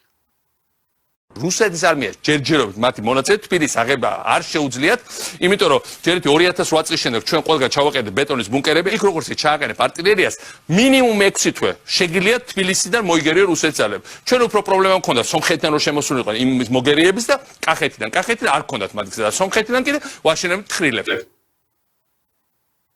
ესე იგი რუსეთს აჩერებდა თხრილებით. რუსეთის შემაკავებელ ფაქტორად სააკაშვილმა დაგვისახა თხრილები. თხრილებს მოაწყობდა და თხრილების მოწყობის შემდეგ რუსი რა თქმა უნდა განიარაღებული აღმოჩნდებოდა. ასეთია ინფანტილურს ვერ დავარქმევ ამას, იმიტომ რომ ბავშვიც არ იტყვის ამას. ბავშვიც არ ფიქრობს ას, თუ ფიქრობს ამ თემებს. ეს რაღაცა წეული კასტაა. ამათ ცნობიერებას არაფერი არ ეშველება. ამათ ცნობიერებას უნდა განეიტრალება, იმით რომ ესენი აი ასე როგორც ახლა მე ვცდილობ რომ აი რაღაც გავამასხარავო და სპეციალური რუბრიკა შევქმენი ფსიქიატრიის რენტგენი, აი ასე უნდა გააშუქო ამ რენტგენში, ასე უნდა დაანახო საზოგადოებას და ასე სიცილ ხარხარით უნდა დაემშვიდობო მათ, იმიტომ რომ შეუძლებელია ამ ჭკუის ადამიანებთან სერიოზული ან მსჯელობა, ან ურთიერთობა, ან კამათი. შეუძლებელია აბსოლუტურად. და ამ რუსეთთან დაკავშირებით მომზადა თამარ კვარაცხელიამ ერთი სიუჟეტი, მაგრამ ესეც ვნახოთ რა კი. თამარის სიუჟეტი დავიწყეთ, თამარის სიუჟეტი დავამთავროთ დღევანდელი ფსიქიატრიის რენტგენი. მოგესალმებით. ეთერში ნოვოსტის ახალი გამოშვება, მე კი მის წამყვანი თამარა კვარაცხელია ვარ. დღევანდელ გადაცემაში ვერ მოისმენთ ვერც ერთ ხუმრობას, არ იქნება არანაირი სარკაზმი, ეს იქნება პატარა მიმართვა სტუდენტებისადმი, კონკრეტულად ამ შემთხვევაში ილია უნის სტუდენტებისადმი. დღევანდელ გადაცემაში ეს სტუდენტები გაიგებენ იმას, რასაც სამწუხაროდ უმალავენ და არასწავლიან. როგორც იცით, მთავრობის გადაწყვეტილებით ილიას სახელმწიფო უნივერსიტეტს ეზღუდება სასწავლო პროგრამები. მთავრობის ამ გადაწყვეტილებას პროფესორებიც და სტუდენტებიც უნივერსიტეტის განადგურების მცდელობად აფასებენ. საპროტესტო აქციებზე ილია უნის სტუდენტები ყველაზე ხშირად ილია ჭავჭავაძეს ახსენებენ ხოლმე. 20 წლის იყო ილია ჭავჭავაძე, როცა წერა დაიწყო. 20 წლის იყო. ჩემ ხელა იყო, თქვენ ხელა იყო და ამ უნივერსიტეტის ხელა იყო. ჩამოვიდა და მეტი იბრძოლა, მეტი წერა. ხანდახან ძალიან მიჭირს ხოლმე იმის გაზრება, რომ ჩემ ხელა სტუდენტი იყო ილიას. ჩემსავით ნერვიულობდა გამოსების წინ. რაც აი ჩემსავით დაბნეული იყო და ჩემსავით უყვარდა ეს ქვეყანა. ეს ვიცი რომ გვაქვს ძალა, ვიცი რომ სტუდენტებს გვაქვს ძალა. რადგან ზურგს ივანე ჯავახიშვილი ვიმატებს. გულს ილია ჭავჭავაძე და სულს ამბროს ხელაია. და ვიცი რომ გავიმარჯვე. და ვიცი რომ უნივერსიტეტს დავიცავ. რადგან როგორც ილიამ დაგვიტოვა. ჩემო კარგო ქვეყანა, მომავალი ჩვენია. აქვე მინდა შეგახსენოთ, რომ ილია უნის სტუდენტების ძირითადი ნაწილი, ეგრეთ წოდებული რუსული კანონის წინააღმდეგ საპროტესტო აქციებზე დადიოდნენ ხოლმე, თუმცა როდესაც ჟურნალისტები ეკითხებოდნენ რა იყო გამჭვირვალობის კანონში რუსული, მათ პასუხი სამწუხაროდ არ ჰქონდათ. პასუხი არ ჰქონდათ ძირითადად იმიტომ, რომ მათ ეს კანონი საერთოდ არ ჰქონდათ წაკითხული. მათ ეს კანონი არ ჰქონდათ წაკითხული ისე, როგორც არ აქვთ წაკითხული ილიას პუბლიცისტური ნარკვევი 100 წლის წინათ. ეს წერილი ილიამ 1899 წელს გამოაქვეყნა. და აი რა წერია მასში საქართველოში რუსის ჯარის შემოსვლაზე. დიდი ხანია საქართველოს ამის თანა ბრწყინვალე დღე არ ენახა. ამ ღირსახსოვარ დღიდან საქართველოს მშვიდობიანობა მოიპოვა. შიში მტრისა ერთმორწმუნეერის მფარველობამ გაუფანტა. დამშვიდდა დიდი ხნის დაუმშვიდებელი დაღალული ქვეყანა. დაწყნარდა අკლებისა და ოხრებისაგან. დასცხრა ომისა და ბრძოლისაგან. დადუმდა ჟღერა ხმლისა და მახვილისა. მტრისა ხელით მოღერებულისა ჩვენზე და ჩვენს ცოლ-შვილებზე. გაქრა ცეცხლი, რომელიც წვავდა და ჰბუგავდა ჩვენს მამაპაპათა ბინას, ჩვენს საცხოვრებელს, გათავდა რბევა და აკლება. მიეცა წარსულს და მარტო საშინელ და შემაძრწუნებელ სახსოვრადღა დაგვრჩა და უდგა ახალი ხანა, ხანა მოსვენებულის, უშიშარის ცხოვრებისა, სისხლდანთხეულ და ქრისტეს ჯვრისათვის ჯვარცმულ საქართველოს, რომელიც ღმერთმა სააქაო სამოთხედ გაუჩინა ადამიანს და კინაღამ ერთ დიდ სასაფლაოდ არ გადაექცა მის თავდადებულ შვილებს, რომელნიც უმწედ უნუგეშ ყველასგან შორს მარტო იხოცებოდნენ ქრისტეს სარწმუნოების სადიდებლად და თავისის ვინაობის გადასარჩენად. ის დღეა და ეს დღე. ვეღარავინ გადმოლახა იგი საზღვარი ცეცხლითა და მახვილით ხელში და 26 ნოემბერს 1799 წელს კვლავ სასოება გაყუდებული მეფე და ერი გულწრფელად მიენდო თავის მომავალსა დიდის რუსეთის მფარველობის იმედითა და ნუგეშით ფრთა შესხმული. დღეს 26 ნოემბერს 1899 წელს სწორედ 100 წელიწადია მას აქეთ. ასია ჩემო სტუდენტებო, ახალგაზრდებო. სამწუხაროდ ზოგჯერ მოტყუებულნო და შემწდარნო. ყოველთვის რასაც თქვენი გარედან დაფინანსებული პროფესორი მასწავლებლები გეუბნებიან, სამწუხაროდ სიმართლე არ არის. გთხოვთ არ გამოაყენებინოთ და არ გააბითურებინოთ თავი ადამიანებს, რომლებიც გარედან ფინანსდებიან, გთხოვთ არ გამოაყენებინოთ თავი არც პროფესორ მასწავლებლებს და არც პოლიტიკოსებს. ბედნიერ და მშვიდობიან მომავალს გისურვებთ, მშვიდობიანი მომავალი კი მხოლოდ მშვიდობიან ქვეყანაში შეიძლება გქონდეთ. დიდი მადლობა ყურადღებისთვის. ნოვოსტი ამით გემშვიდობებათ. მომავალ შეხვედრამდე. დიდი მადლობა თამარ ილია ჭავჭავაძის ამ მეტისმეტად საყურადღებო და მნიშვნელოვანი ნაწარმოების შეხსენებისთვის.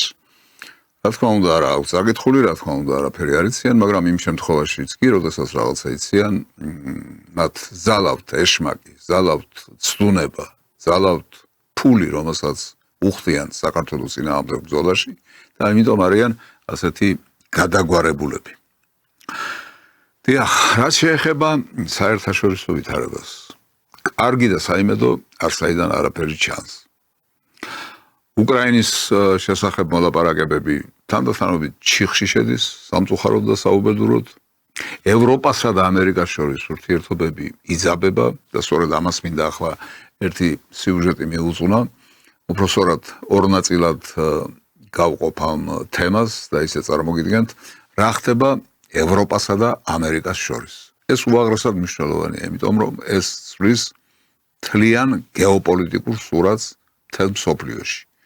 იმიტომ ეს არ არის ისეთი საკითხი, რომელიც დღეს ასია და ხვალ შეიძლება ისე იყოს. კი, ჩვენ ვიცით ამერიკის შეერთებული შტატების პრეზიდენტის ბატონ ტრამპის ცოტა მერყევი ხასიათი, გადათქმა, დღეს ერთს ამბობს, ხვალ მეორეს ამბობს, ეს ხასიათი, მისი ბუნება შინაგანი ჩვენ ვიცით, მაგრამ ეს საკითხები ისე შედის ჩიხში და ისეთი ბზარი და ნაპრალი ჩდება ამერიკის შეერთებულ შტატებსა და ევროპას შორის, რომ რა თქმა უნდა ეს მსოფლიო პოლიტიკას და მსოფლიო გეოპოლიტიკას ძალიან დიდ კვალს დაამჩნევს ალბათ. დრო ევროპულმა სახელმწიფოებმა გამოიღვიძონ ევროპის მიმართ ეს გაფრთხილება ამერიკის სახელმწიფო დეპარტამენტის უახლეს სტრატეგიულ გეგმაში ჩაიწერა. დოკუმენტში ნათქვამია, რომ ევროპის ელიტამ ბოლო 10 წლეულებში გლობალიზმისა და რადიკალური კონცეფციების მხარდაჭერა გააძლიერა, ამით კი უარყოდა ძირი გამოუთხარა დასავლური ცივილიზაციის ძირითად პრინციპებს, ანუ დასავლურ რწმენასა და ღირებულებებს, ეროვნულ სუვერენიტეტსა და გამოხატვის თავისუფლებას. ვაშინგტონს სურს ევროპასთან ურთიერთობა, თუმცა მხოლოდ იმ შემთხვევაში, თუ კი ის ძალას აღიდგენს და ამერიკისთვის სარგებლიანი პარტნიორი იქნება. ჩვენი პრობლემა ევროპასთან ის კი არ არის, რომ ევროპა არ მოგწონს, ანის რომ მოკავშირეებს პატივს ავცემთ. საქმე ისაა, რომ ისინი ბევრ რამეს აკეთებენ საკუთარი საბოტაჟისთვის. გსურს რომ ეს შეწყდეს და ისინი ნამდვილი მოკავშირეები გახდნენ. ამ სიტყვის სრული მნიშვნელობით. ევროპაში ზოგმა გაიგო ჩვენი სათქმელი, თუმცა ზოგისთვის ჩვენი გზავნილი კვლავ გაუგებარია. ამერიკის ვიცე-პრეზიდენტიც და სახელმწიფო მდივანიც განმარტავენ, რომ ევროპა მეტად უნდა იმუშაოს უსაფრთხოების დამოუკიდებლად უზრუნველყოფაზე, გააუმჯობესოს ეკონომიკა და მეტად დაიცვას სიტყვის თავისუფლება. ევროკავშირში ამერიკის ელჩი ასევე აღნიშნავს, რომ ერთ-ერთი მთავარი პრობლემა, რომლის გამოც ევროპა ვაშინგტონის კრიტიკას იმსახურებს, მასობრივი მიგრაციაა. პრობლემა ისაა, რომ მასობრივმა მიგრაციამ დიდი გავლენა მოახდინა ევროპაზე, ისევე როგორც კლიმატის ცვლილებების პოლიტიკამ მის ეკონომიკაზე. მასობრივი მიგრაცია ევროპას ცივილიზაციურ გამოწვევას უქმნის. ეს გავლენას ახდენს რელიგიის თავისუფლებაზე, სიტყვის თავისუფლებაზე, დასავლური ცივილიზაციის ღირებულებებზე. ეს კი ჩვენს შორის ურთიერთგაგების პრობლემას ქმნის. ეს არის პრეტენზიათა ერთი ნაწილი, რომელიც ხშირად ისმის ხოლმე ამერიკის შეერთებული შტატებიდან ევროპის მისამართით. ეს ასე ვთქვათ, ევროამერიკული გადასახედი ევროპასთან დაკავშირებით. მაგრამ არსებობს პირუკუ გადასახედიც, ევროპული გადასახედი ამერიკის მისამართით. მეორე ნაწილში სწორედ ამას მინდა ყურადღება მიაქციოთ. ვაშინგტონი ირწმუნება, რომ ევროპის კეთილდღეობას სურთ და ამიტომაც აკრიტიკებენ, თუმცა ევროპაში ბევრი ფიქრობს, რომ ტრამპის ადმინისტრაცია დემოკრატიის ევროპული მოდელის განადგურებას ცდილობს. ეს არის სტრატეგია, რომ გაანადგურონ ჩვენი დემოკრატია და დაგვასუსტონ, რადგან დონალდ ტრამპს ევროპას ძულს. ჩვენ ვართ 27 პატარა სახელმწიფო, რომლებიც ვიცავთ დემოკრატიის იმ მოდელს, რომელიც მას აღარ სურს. ეს ზოგჯერ შემაძრწუნებელია. გამოღვიძების და გაერთიანების დროა. მართალია ვაშინგტონი აღნიშნავს, რომ ევროპულ სახელმწიფოებთან ცივილიზაციური მოკავშირეობა აუცილებელია, თუმცა საგარეო პოლიტიკის სტრატეგიაში ხაზს უსვამს, რომ ამერიკა დაგმობს ევროპაში ნებისმიერ ანტიდემოკრატიულ ქმედებას, ასევე დაუპირისპირდება პოლიტიკურ ცხოვრებაში ევროპული ელიტის ჩარევას. აი ასეთი გახლავთ ეს ურთიერთობები, რომელიც როგორც აღამთქვი, სულაც არ არის მეორე ხარისხოვანი. ეს პოლიტიკურ და გეოპოლიტიკურ ცხოვრებაზე, საერთაშორისო ურთიერთობებზე უზარმაზარ გავლენას მოახდენს. სხვანაირად ვერ იქნება. ერთ დეტალს მივაქციოთ ყურადღება, უпроსტად ერთ მიმართულებას მივაქციოთ ყურადღება. რუსეთისთვის კონკურენტი და მთავარი მოწინააღმდეგე ძალა იყო კოლექტიური დასავლეთი, ანუ ამერიკის შეერთებული შტატებისა და ევროპის გაერთიანება. პრაქტიკულად ნატოს სწორედ ეს არის და სხვა არაფერი, მაგრამ ახლა ზარი კი არ ჩნდება, უკვე უბსკრული ჩნდება ამ რუსეთის ამ მთავარ მოწინააღმდეგეს, მთავარ დაპირისპირებულ ძალას, მათ შორის, მათ შიგნით. ამერიკა უპირისპირდება ევროპას, ევროპა უპირისპირდება ამერიკას. ეს რას ნიშნავს? ეს იმას ნიშნავს, რომ რუსეთის მდგომარეობა ამ თვალსაზრისით ძირფესვიანად იცვლება. მას ახლა უკვე შეუძლია ლაპარაკი როგორც ერთთან, ისე მეორესთან. მას ახლა შეუძლია ლავირება ამ დაპირისპირებულ მხარეებს შორის და ამისი ნიშნები, ეს ტენდენციები უკვე გამოჩნდა კიდეც. ამიტომ ნუ წარმოიდგენთ ისე, როგორც აი წაღან რომ ვნახეთ ჩვენ ანტირუსული განწყობილებები, რუსოფობიური განწყობილებები საქართველოში, აკუბარდია და ვიღაცები. ასე ნუ წარმოიდგენთ, ეს აბსოლუტურად უგუნური და აბსოლუტურად უაზრო ადამიანები არიან, რომლებიც მამონას ემსახურებიან და რომლებიც ცდილობენ, რომ საზოგადოების თუნდაც პატარა, მაგრამ მაინც რაღაცა ნაწილი შეცდომაში შეიყვანონ და არაფერი რეალობასთან საერთო მათ დამოკიდებულებას საგნებისა და მოვლენების მიმართ არ აქვს. ამასთან ერთად მეორე მთავარი საკითხი წეღან თქვი მე რომ უკრაინის მოლაპარაკებები თანდათანობით ჩიხში შედის და ასეც იყო მოსალოდნელი, იმიტომ რომ ასე ადვილად ეს ამბავი არ დამთავრდება იმის გამო, რომ დასავლეთში არ არის ერთი ჩამოყალიბებული შეხედულება ამასთან დაკავშირებით. თვითონ ტრამპსაც კი არ აქვს ბოლომდე ჩამოყალიბებული შეხედულება ამასთან დაკავშირებით.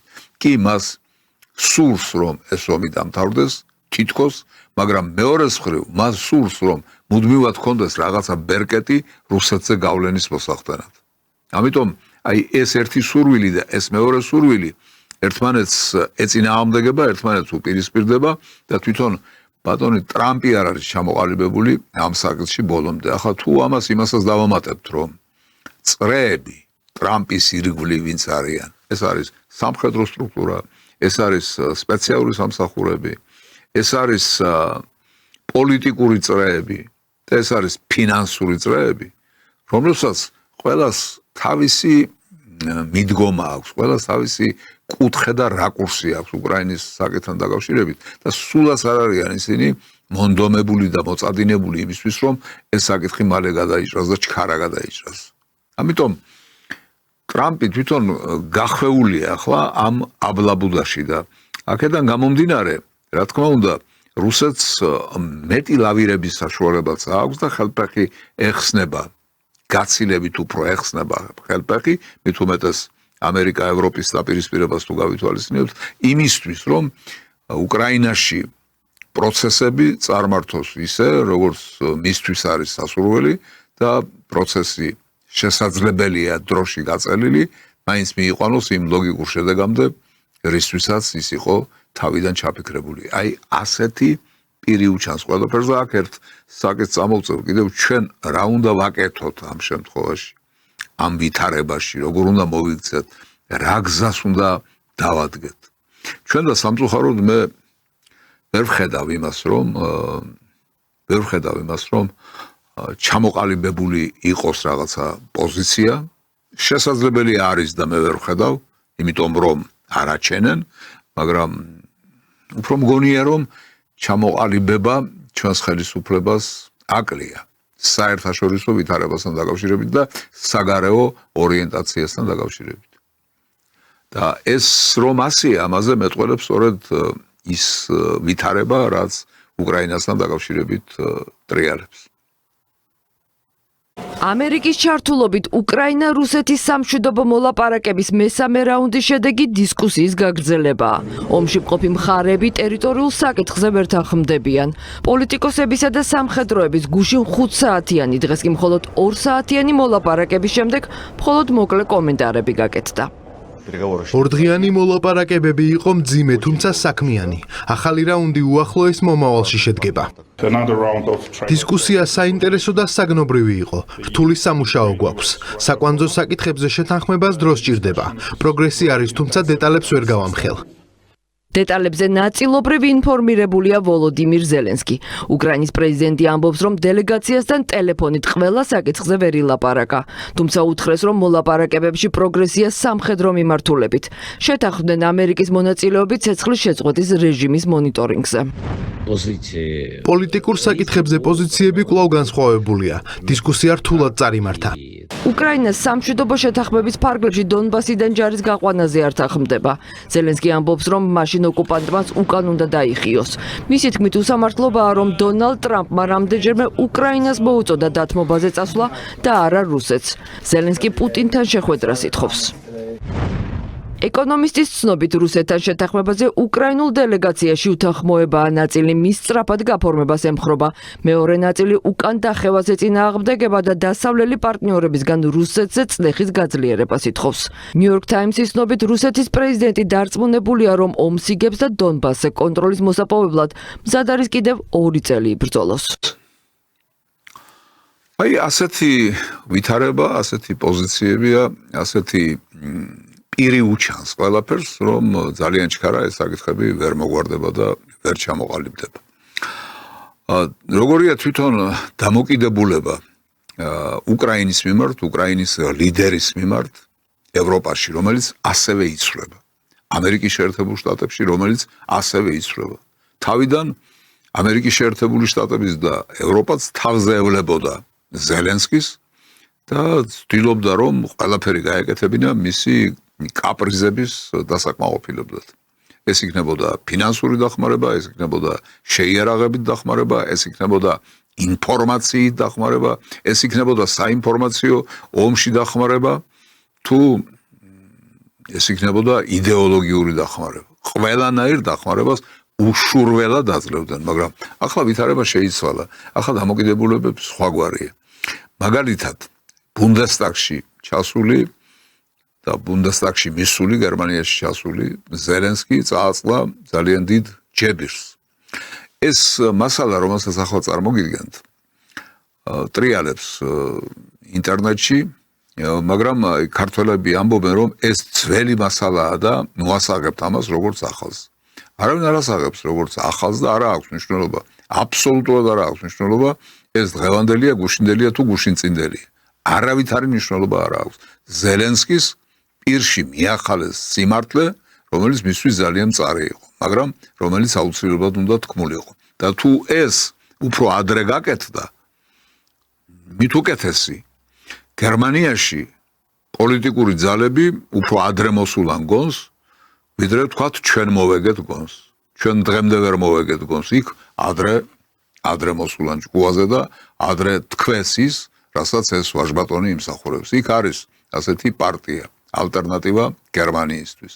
ამას ყავს ლიდერი ალის ვაიდელი ქვია, ქალბატონს, რომელსაც ახლა თქვენ ნახავთ და რომელიც პირდაპირ ყოველგვარი შეფარვის გარეშე დაუპირისპირდა ბუნდესტაგში მისულ ზელენსკის. ბატონო ზელენსკი, შეწყვეტეთ ეს იაფასიანი სპექტაკლი. თქვენ დგახართ აქ და ჩვენზე უყურებთ, ისე თითქოს გერმანიას რაღაც ვალდებულება აქვს თქვენს წინაშე. მოიხსენით გმირის ნიღაბი, ის უკვე დიდი ხანია დალპა. თქვენ გმირი არ ხართ, თქვენ ადამიანი ხართ, რომელიც მთელ ევროპას უფსკვლში ეკაჩება და ამავდროულად თავხედურად მოითხოვთ, რომ ჩვენ ამ ერთი გზის ბილეთის ფასიც გადავიხადოთ. ნახეთ, რას დაამსგავსეთ ჩვენი ქვეყანა. თქვენ ითხოვთ სულ უფრო მეტ თანხას, უფრო მეტ იარაღს, ჩვენს რესურსებს. იქცევით როგორც ჯიუტი ბავშვი, რომელსაც არ ადარდებს, რომ მშობლებს მისი სათამაშოს გამო ბოლოს სახლიდან უკანა უკანასკნელი ავეჯის გაყიდვა მოუწევთ. ერთხელ მაინც გამოხვედით გერმანიის ქალაქების ქუჩებში. გინახავთ როგორ ცხოვრობენ ჩვეულებრივი გერმანელები.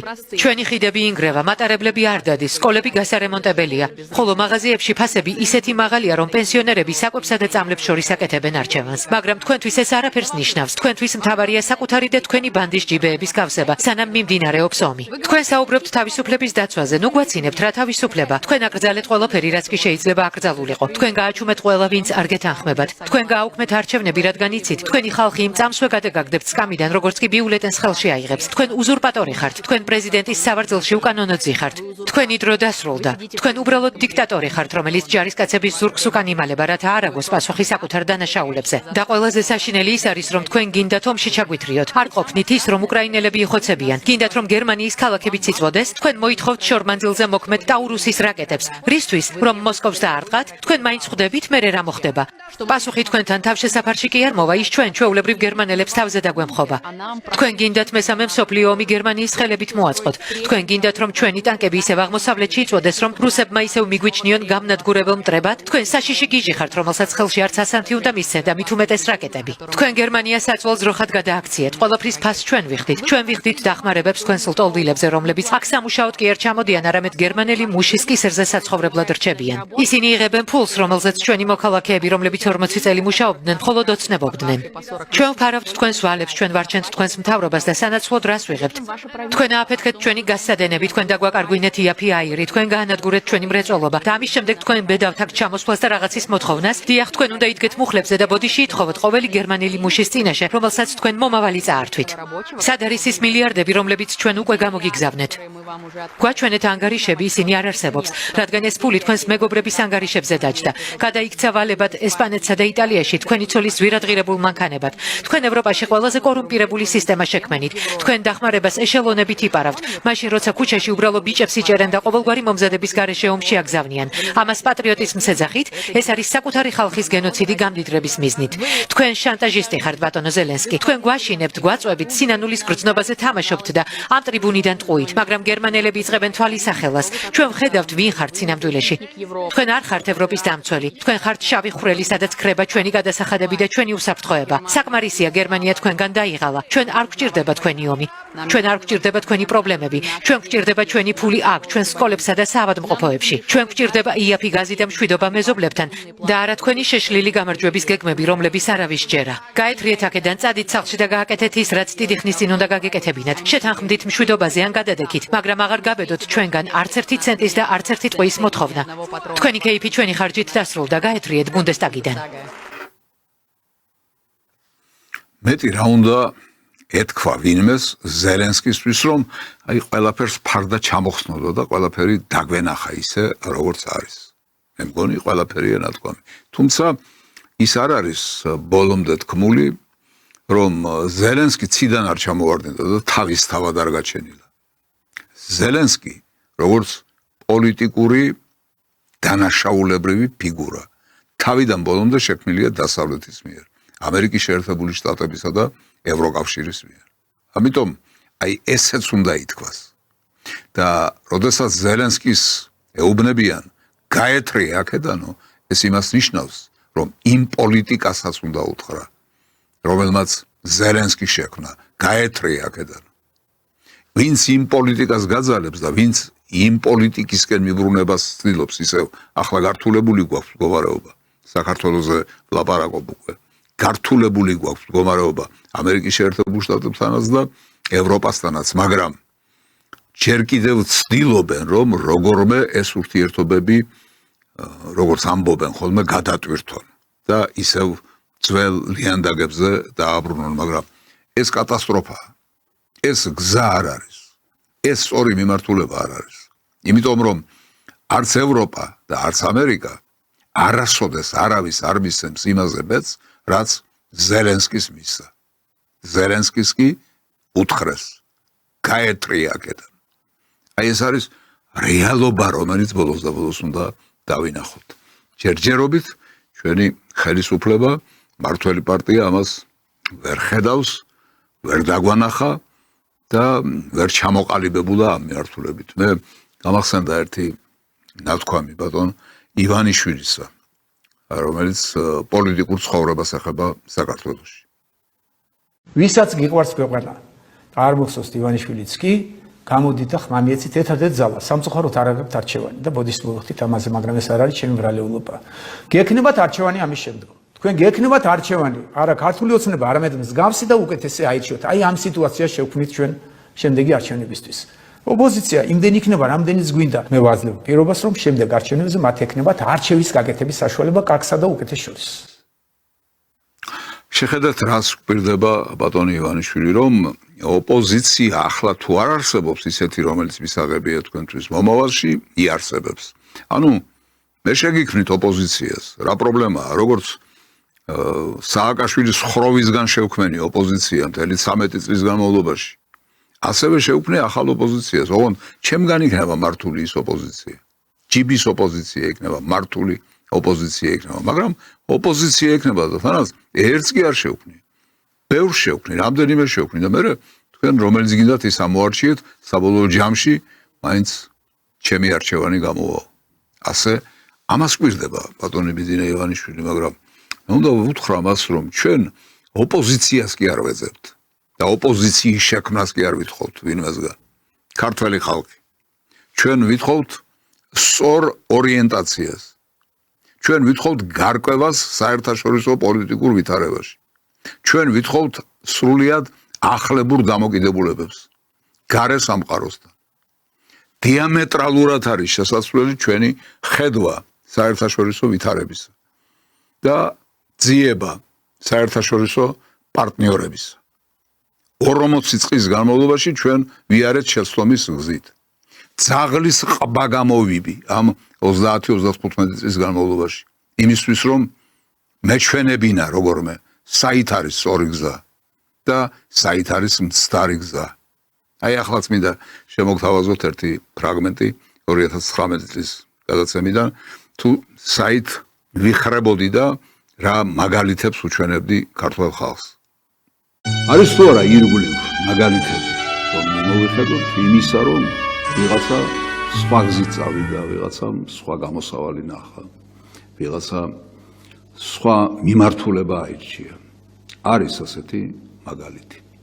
ჩვენ 15 მოკავშირე რესპუბლიკა ვიყავით საბჭოთა პერიოდში, დაიშალა საბჭოთა კავშირი და პრაქტიკულად 15-ვე რესპუბლიკა გრევისკენ წავიდა, მაგრამ მეტნაკლებად. და არის ერთი საოცარი გამონაკლისი, რომელიც გრევის მიმართულებით არ წავიდა. ეს გახლავთ ბელარუსის რესპუბლიკა. რა მოხდა ბელარუსში? ისეთი, რაც სხვა რესპუბლიკებში არ მომხდარა და რით არის ის გამორჩეული. რომ შევაჯეროთ და შევაჯამოთ ეს ყველაფერი, მივალთ ორ მთავარ და არსებით მომენტამდე. ბელარუსმა არ აირჩია რუსეთთან კონფრონტაციისა და დაპირისპირების გზა, ეს ერთი, და ბელარუსმა არ აირჩია სოციალისტური სისტემის გრევის გზა. მან აირჩია თანდათანობითი განვითარების გზა და რუსეთთან ნორმალური თანაცხოვრების გზა. აი ეს განასხვავებს მას მეტნაკლებად რა თქმა უნდა, მაგრამ თითქმის ყველა დანარჩენი რესპუბლიკისგან. და შედეგები, როგორც საოცარიც არ უნდა მოგეჩვენოთ, მას აქვს განსაკუთრებით დადებითი შედეგები. აი ეს იყო 2019 წლის საარქივო მასალა, გითხარით, იქამდეც ბევრი მაქვს ნათქვამი, იმის შემდეგაც ბევრი მაქვს ნათქვამი. მარტო მე არ ვიყავი, სხვაებიც რაღაცნაირად ხედავდნენ სწორ ორიენტირებს, მაგრამ ეს ყურად არავინ იყო. ამიტომ მოვედით იმ მდგომარეობამდე, რა მდგომარეობაშიც ახლა ვართ. არც რუსეთთან გვაქვს ურთიერთობა ჩამოყალიბებული, არც დასავლეთთან გვაქვს ჩამოყალიბებული, გაგვიფუჭდა თუ რამე ვქონდა ჩამოყალიბებული, ისე თუ უფრო გულწრფელნი ვიქნებით, არასოდეს არაფერი არ გქონია ჩამოყალიბებული, ისინი მთელი ამ 35 წლის განმავლობაში გვატყუებდნენ. სატყუარათი მიგვიბეს ნატო და ევროკავშირი. ეს იყო ეს ორი თავარი სატყუარა, რომლითაც მიგვიბეს, გვაკეთებინეს თავიანთი საქმე და არ გაგვიკეთეს არაფერი. ნაბიჯი ვერ გადავდგით წინ. ამიტომ ახლა ჰაერში გამოკიდებული დავრჩით. საერთოდ რას ვაკეთებთ და რას გავაკეთებთ ხვალ კაცმა არის ის, ამიტომ ეს ვითარება სასწრაფოდ არის გამოსასწორებელი და სასწრაფოდ არის რევოლუციური ნაბიჯები გადასადგმელი. მაგრამ ვიდრე ამაზე ვიტყოდე საბოლოო სიტყვას, მანამდე მინდა ამ არქივიდან კიდევ შემოგთავაზოთ ერთი მასალა, როგორია დამოკიდებულება საგნებისა და მოვლენების მიმართ ბელარუსის ლიდერისა, ბატონ ლუკაშენკოსი. აი სამაგალითო სანიმუშო დამოკიდებულება გარე სამყაროსთან და ყველაფერთან, რაც პოლიტიკურ ცხოვრებაში ხდება. ბატონი ლუკაშენკო. არ მინდა ამ ინტერვიუდან ციტატებით და ფრაგმენტებით გადავყავოთ, მაგრამ ერთი ფრაგმენტი აუცილებლად უნდა მოისმინოთ, რომელიც შეეხება ამერიკის შეერთებული შტატების ელჩის საქმიანობას ამ ქვეყანაში და როგორია ამასთან დაკავშირებით პრეზიდენტ ლუკაშენკოს позиция. Да, вы выгнали посла США из Беларуси, но это... Ну, вы выгнали нашего посла из Америки, ну и что? You kicked out our ambassador from America. You kicked ours out first. Ну, вы нашего выгнали первым. А зачем нам посол, который организовывает акции пятой колонны? Why do we need an ambassador who is masterminding the actions of the fifth column? Элизабет, предназначение посла улучшать отношения между государствами, а не нагнетать. American ambassador was masterminding the fifth column. Вы действительно думаете, что посол США организовывал... Элизабет, я не думаю. I'm not thinking, Elizabeth. Я знаю, я президент страны, и я знаю это. I'm the president of the country, and I know this. И потом, кто вам мешает присылать своего посла в Беларусь? И вообще, зачем в Беларуси американский посол, если вы не хотите сотрудничать с нашей страной? Чем он будет здесь заниматься? What will he be doing here in Belarus? Деньги привозить пятой колонии? He will bring the cash for the fifth column, the money for the fifth column. Нам это не надо. We don't need that. Если вы хотите с нами сотрудничать, как демократическая Америка, как империя мировая, давайте садиться за стол и будем сотрудничать. И тогда вопрос послов, каких-то организаций, о которых вы говорите, даже людей, существовать не будет таких вопросов. Აი ეს არის პოზიცია. Აი ეს არის მიდგომა. ასე შეეძლო ლაპარაკი ბატონ ლუკაშენკოს დასავლეთთან და ამერიკასთან და მის ლიდერებთან. აი ასე შეეძლო ლაპარაკი. მაგრამ ამის გამო ვერ ჩაყლაპა ვერავინ და ვერაფერი ვერ უქნეს. პირიქით, მეტი პატივისცემით გაიმშვალნენ. გაცილებით უფრო მეტი პატივისცემით, ვიდრე ვინმე ამას მოველოდა. სხვანაირად არ ხდება ხოლმე. თუ საკუთარ ინტერესების დაცვა არ შეგიძლია, მაშინ დაგჩაგრავენ და შენთან ერთად თუ მართველი პარტია ხარ და ქვეყნის ლიდერი ხარ, შენთან ერთად დაჩაგრავენ შენს ქვეყანას და შენს ხალხს. ამიტომ აქ სწორი მისადგომებია საპოვნი. და მე გითხარით რა, როგორც სანიმუშო, სამაგალითო დამოკიდებულება ლუკაშენკოსი გარე სამყაროსთან, რომლითაც მან შექმნა აყვავებული სახელმწიფო, აქ რომ ქირქილებენ ხოლმე ბელარუსი გინდათ, სადაგ აქვს ბელარუსი?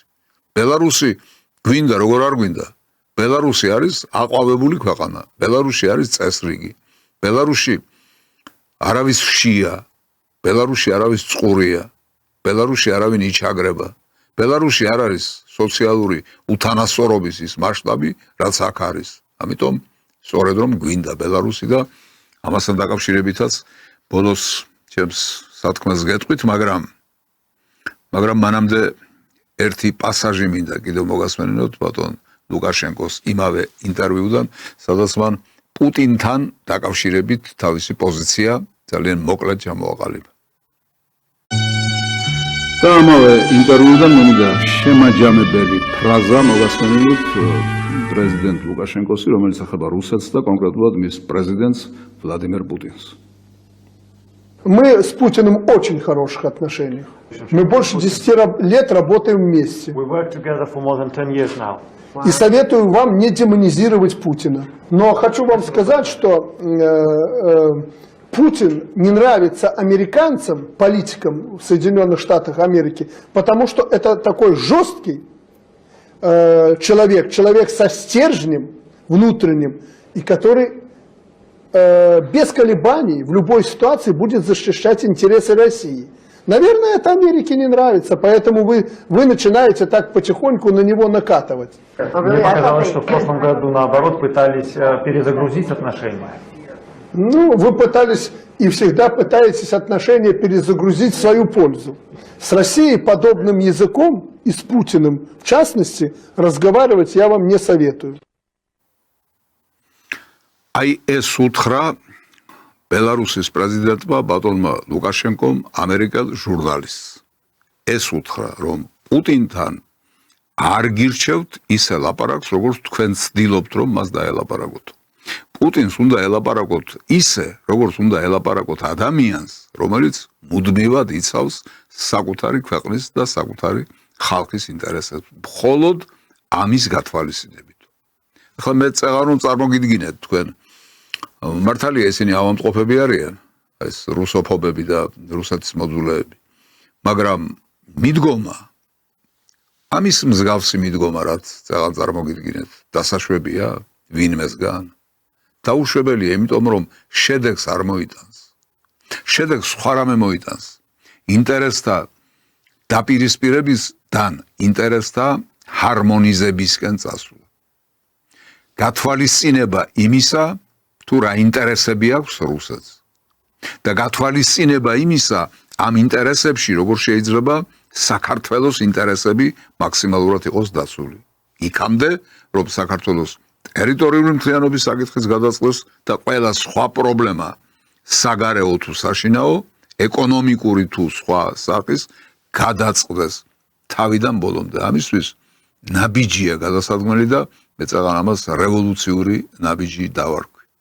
ჩვენ ამ თვის დასაწყისში და ახლების რაღაც 2 კვირის წინ გავაკეთეთ ერთი განცხადება, რომელიც თავისი ხასიათით არის რევოლუციური შინაარსის და რევოლუციური მნიშვნელობის. მაგრამ ისე ჩაატარა პოლიტიკურმა სპექტრმა, რომ თითქოს ეს არ ყოფილა.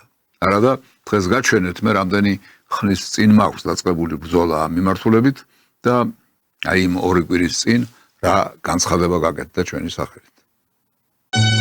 საქართველოს მთავრობა სასურველია შეიმუშაოს იურიდიული მექანიზმი, რომელიც ნატოსა და ევროკავშირში საქართველოს გაწევრიანების ჩანაწერს საქართველოს კონსტიტუციიდან ამოიღებს ან შეაჩერებს, რადგან იგი ეწინააღმდეგება საქართველოს ინტერესებს და არის საფრთხის შემცველი. მიზანშეწონილად მიგვაჩნია ხელისუფლებამ დაიწყოს პირდაპირი მოლაპარაკება რუსეთის ხელისუფლებასთან დღეს არსებული უთანხმოებისა და ათეული წლების განმავლობაში დააგროვებული პრობლემების გადასაჭრელად დასვას საკითხი აფხაზებსა და ოსებთან ერთად ჩვენი ქვეყნის ფედერაციული მოწყობის საფუძველზე. რუსეთ-ბელარუსის სამოკავშირეო სახელმწიფოში თანაბარ უფლებიან წევრად საქართველოს მიღების შესახებ 1992 წელს გაეროსა და რუსეთის ფედერაციის მიერ აღიარებულ საზღვრებში. აი ეს არის ის, რაც არის ხსნის გზა, რაც არის კვანძის გახსნის გზა, რაც არის ყველა პრობლემის გადაჭრის გზა, მაგრამ ჩვენ არასწორი გზით მივდივართ და არასწორი დამოკიდებულებები გვაქვს საგნებისა და მოვლენების მიმართ, ამიტომ ვიწვით და ვეხარშებით, როგორც იტყვიან ხოლმე საკუთარ წვენში და ვერ გაგვირღვევია ის ჯადო, რომელიც ირგვლივ გვაკრავს თითოეულ ჩვენგანს და სრულიად საქართველოსაც. აი ეს პროცესი არის დასაძლევი. გასათვალისწინებელია აქ ჩვენი სული, ჩვენი შინაგანი მდგომარეობა, ჩვენი სარწმუნოება. ეს არის მართლმადიდებელი სამყარო. მართლმადიდებელ სამყაროს ვერ გავექცევით. და თუ გავექცევით, აუცილებლად დავიღუპებით, იმიტომ რომ ჩვენ აღარ ვიქნებით. მართლმადიდებლობა არის ის სუბსტანციური მნიშვნელობის მოვლენა, რომელიც კრავს ყველაფერს ერთად, ამთლიანებს, აერთიანებს ამ სულს და ეძებს ხსნას, სულის ხსნას, ხორცის ხსნას და მდგომარეობის ხსნას. ასე ბრძანებს რუსეთის და მოსკოვის პატრიარქი კირილი. Мы сегодня говорим об глобальной ереси человекопоклонничества, нового идолопоклонства, исторгающего Бога из человеческой жизни. И ничего подобного в глобальном масштабе никогда не было. И именно на преодоление этой ереси современности, последствия которой могут иметь прямые апокалиптические события, сегодня церковь и должна направлять силу своей защиты, силу своего слова, силу своей мысли. А все это мы формулируем очень просто. Мы должны защищать православие. ეს ის შემთხვევა, როდესაც ჩემი კომენტარი სრულიად ზედმეტია. ჩემი კომენტარი ამ შემთხვევაში არის სამთლის ანთება და პირჯურის გადაწერა.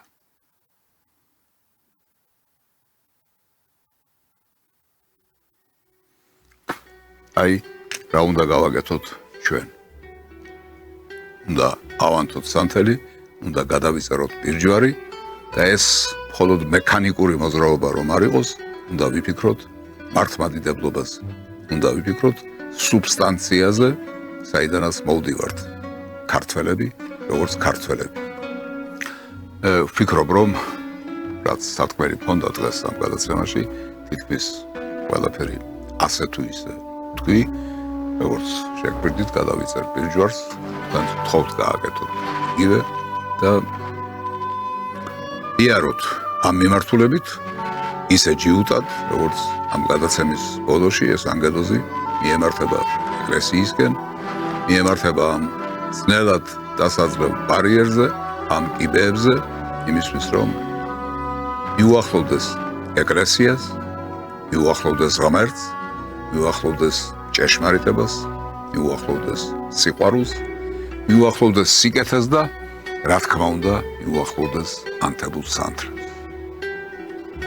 აი, ამით დაგმშვიდობებით, იმედი მაქვს, რომ მომავალ პარასკევს დათქმულ დროს საღამოს 7 საათზე ისევ შევხვდებით ერთმანეთს გადაცემაში სპეციალური გამოსვლა. ნახვამდის.